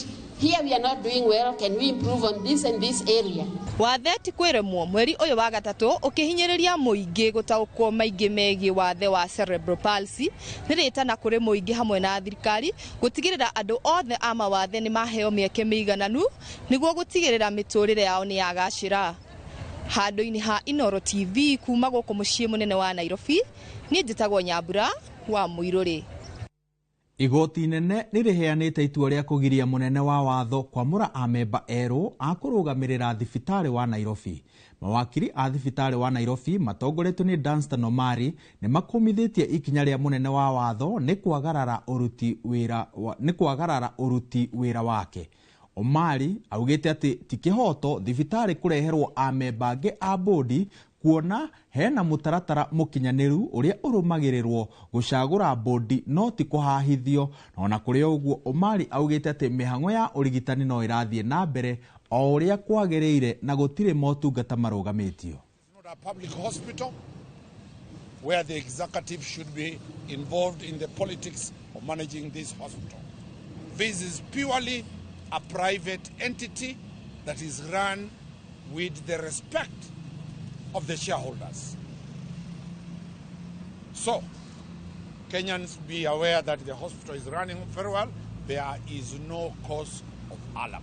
The AG has got no mandate whatsoever in running the operations of a private institution. As my colleague has already alluded to, the hospital is up and running. This is a temporary hurdle that those who want to stir the waters and the normal operations of the hospital must be told that we have a law in this country, we have a constitution in this country where private institutions should be allowed to run without any interference from the state operatives or state officers. Commission ya thayo na urumwe na thukuru wa maundu ma utonga wa thayo wa bururi ni mekiranĩire ngirimiti ya uiguano niguo kugacirithia miario gatagati ka njiarwa ngũrani gũkũ bũrũri-inĩ. Mwangi wa Wachira ena ũhoro makĩria. Mishoni ya urumwe na uiguano NCIC na thukuru ya maundu ma utonga na thayo wa bururi IEP nimekiranĩire ngirimiti ya uiguano niguo kugacirithia mahinya mao ma kuhunjia thayo na mikarĩre miega bururi-inĩ gatagati ka njiarwa ciothe. Akiaria hindi ya ngirimiti ĩno mũrũgamĩrĩri mũnene wa NCIC augĩte atĩ mũbango ũyũ warugũririo mweri wa kenda mwaka mũthiru na umithio nĩ wambĩtie kuoneka. During the launch of the transgenerational conversations, we were able to bring all the generations, more than 4 generations. It is within these transgenerational conversations that we sought partners that we can be able to implement this roadmap also, so that we bring different generations to the table. We provide a platform for discussions. Ngirimiti ĩno nĩ ya gũthinga mĩanya ĩrĩa ĩgayũkanagia njiarwa ngũrani, kũrehe mĩario ya kũnyitithania njiarwa ciothe na oho gwaka mũthingi mũrũmu wa ũrũmwe. So we are renowned for coming up with a concept called a positive peace framework to achieve the objectives of the transgenerational conversations and also capacity build NCIC staff on the same concept of a positive peace framework that's going to help our country with those town hall meetings and also make sure that people are peaceful and they use our framework in peace building activities across the country and beyond. This is the kind of platform that we look to partner in, so that we're able to bring in all the generations to have meaningful discussions about peace, discussions about cohesion. Handũ-inĩ ha Inooro TV, njĩtagwo Mwangi wa Shira. Atumia bũrũri-inĩ nĩ mathiĩte na mbere na kũũrio meyumĩragie gũthimagwo kaingĩ mũrimũ wa cancer nĩguo kũgirĩrĩria thĩna mũnene rĩrĩa watherema mwĩrĩ-inĩ. Rĩtana rĩrĩ rĩikĩtio mwena wa Gĩtengera mĩhang'o-inĩ ya gũthima na mũrimũ ũyũ ĩtarĩ marĩhi.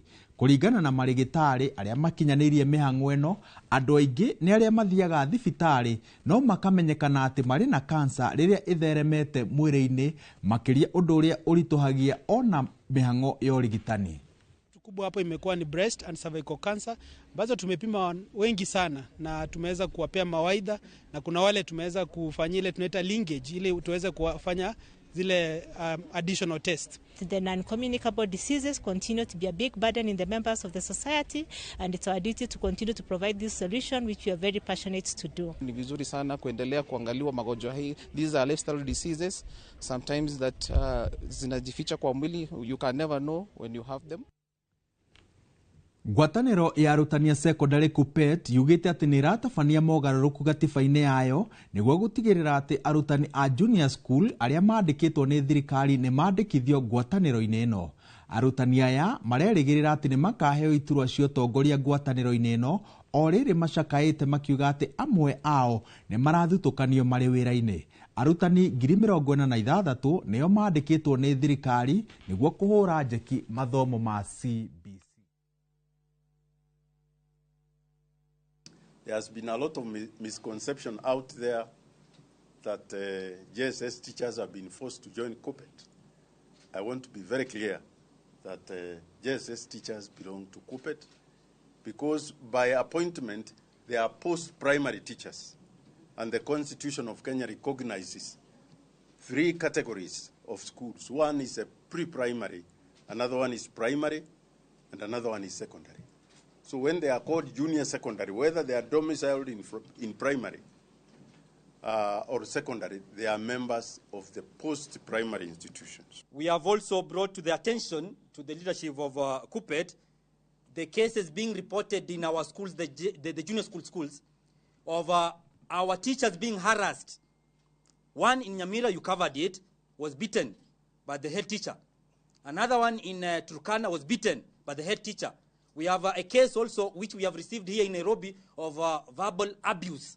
So we are saying probably most of us are young, we agree. And young people are prone to make mistakes, we agree. But if any of our teachers make a mistake, there are rules and guidelines to correct them. Andũ arĩa marĩ wathe wa gwĩtwara na magũrũ kaunti-inĩ ya Kitui nĩ magunĩkĩte na ũteithio wa tũkari twa gwĩtwara. Tũkari tũtũ tũheanĩtwo nĩ thirikari ya kaunti ĩno ũnyitanĩri-inĩ na gĩkundi kĩa wendi mwega kĩũĩkaine ta Walkabout, muoroto arĩ kũhũthia mĩtũrĩre yao na kũmahotithia kwĩmathĩra.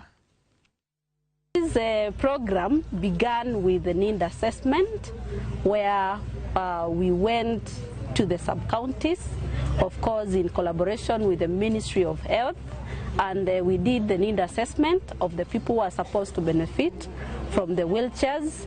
Then now today is the launch day where we are now issuing the wheelchairs to the persons with disability. Thaa inyanya tigarĩtie ndagĩka 15 tũkwamba gũikĩria rĩa kerĩ tũcokererie na mathako.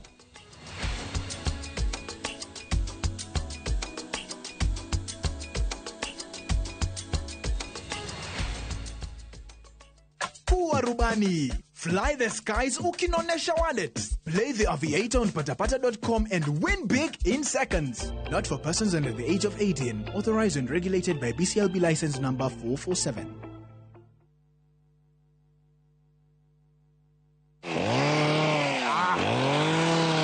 Tualekanire wona gaka ukamenya ni top care yoka gutinangia. Haha nugamite ni mugunda mweru nywa twahingura guku Juja wa 595,000 only. Na kuwa guku Joska ka Good Road kuria tugutoboreire mai ma borehole turakwenderia 445,000 only. Naguo ohoro mwega ni ati wona wariha deposit tugagwitikiria gwaka hau icio ingi urihage wi gwaku. Migunda ino tukuirigeire wega na ikingi cia koroga na cio barabara cia thiini tugagutemera wega. Tucerera Ruiru Town, Greek Towers first floor kana tuhurira thimu o riu 0708 000 999. Top Care ni mucio kumwehokeku wa uigithia.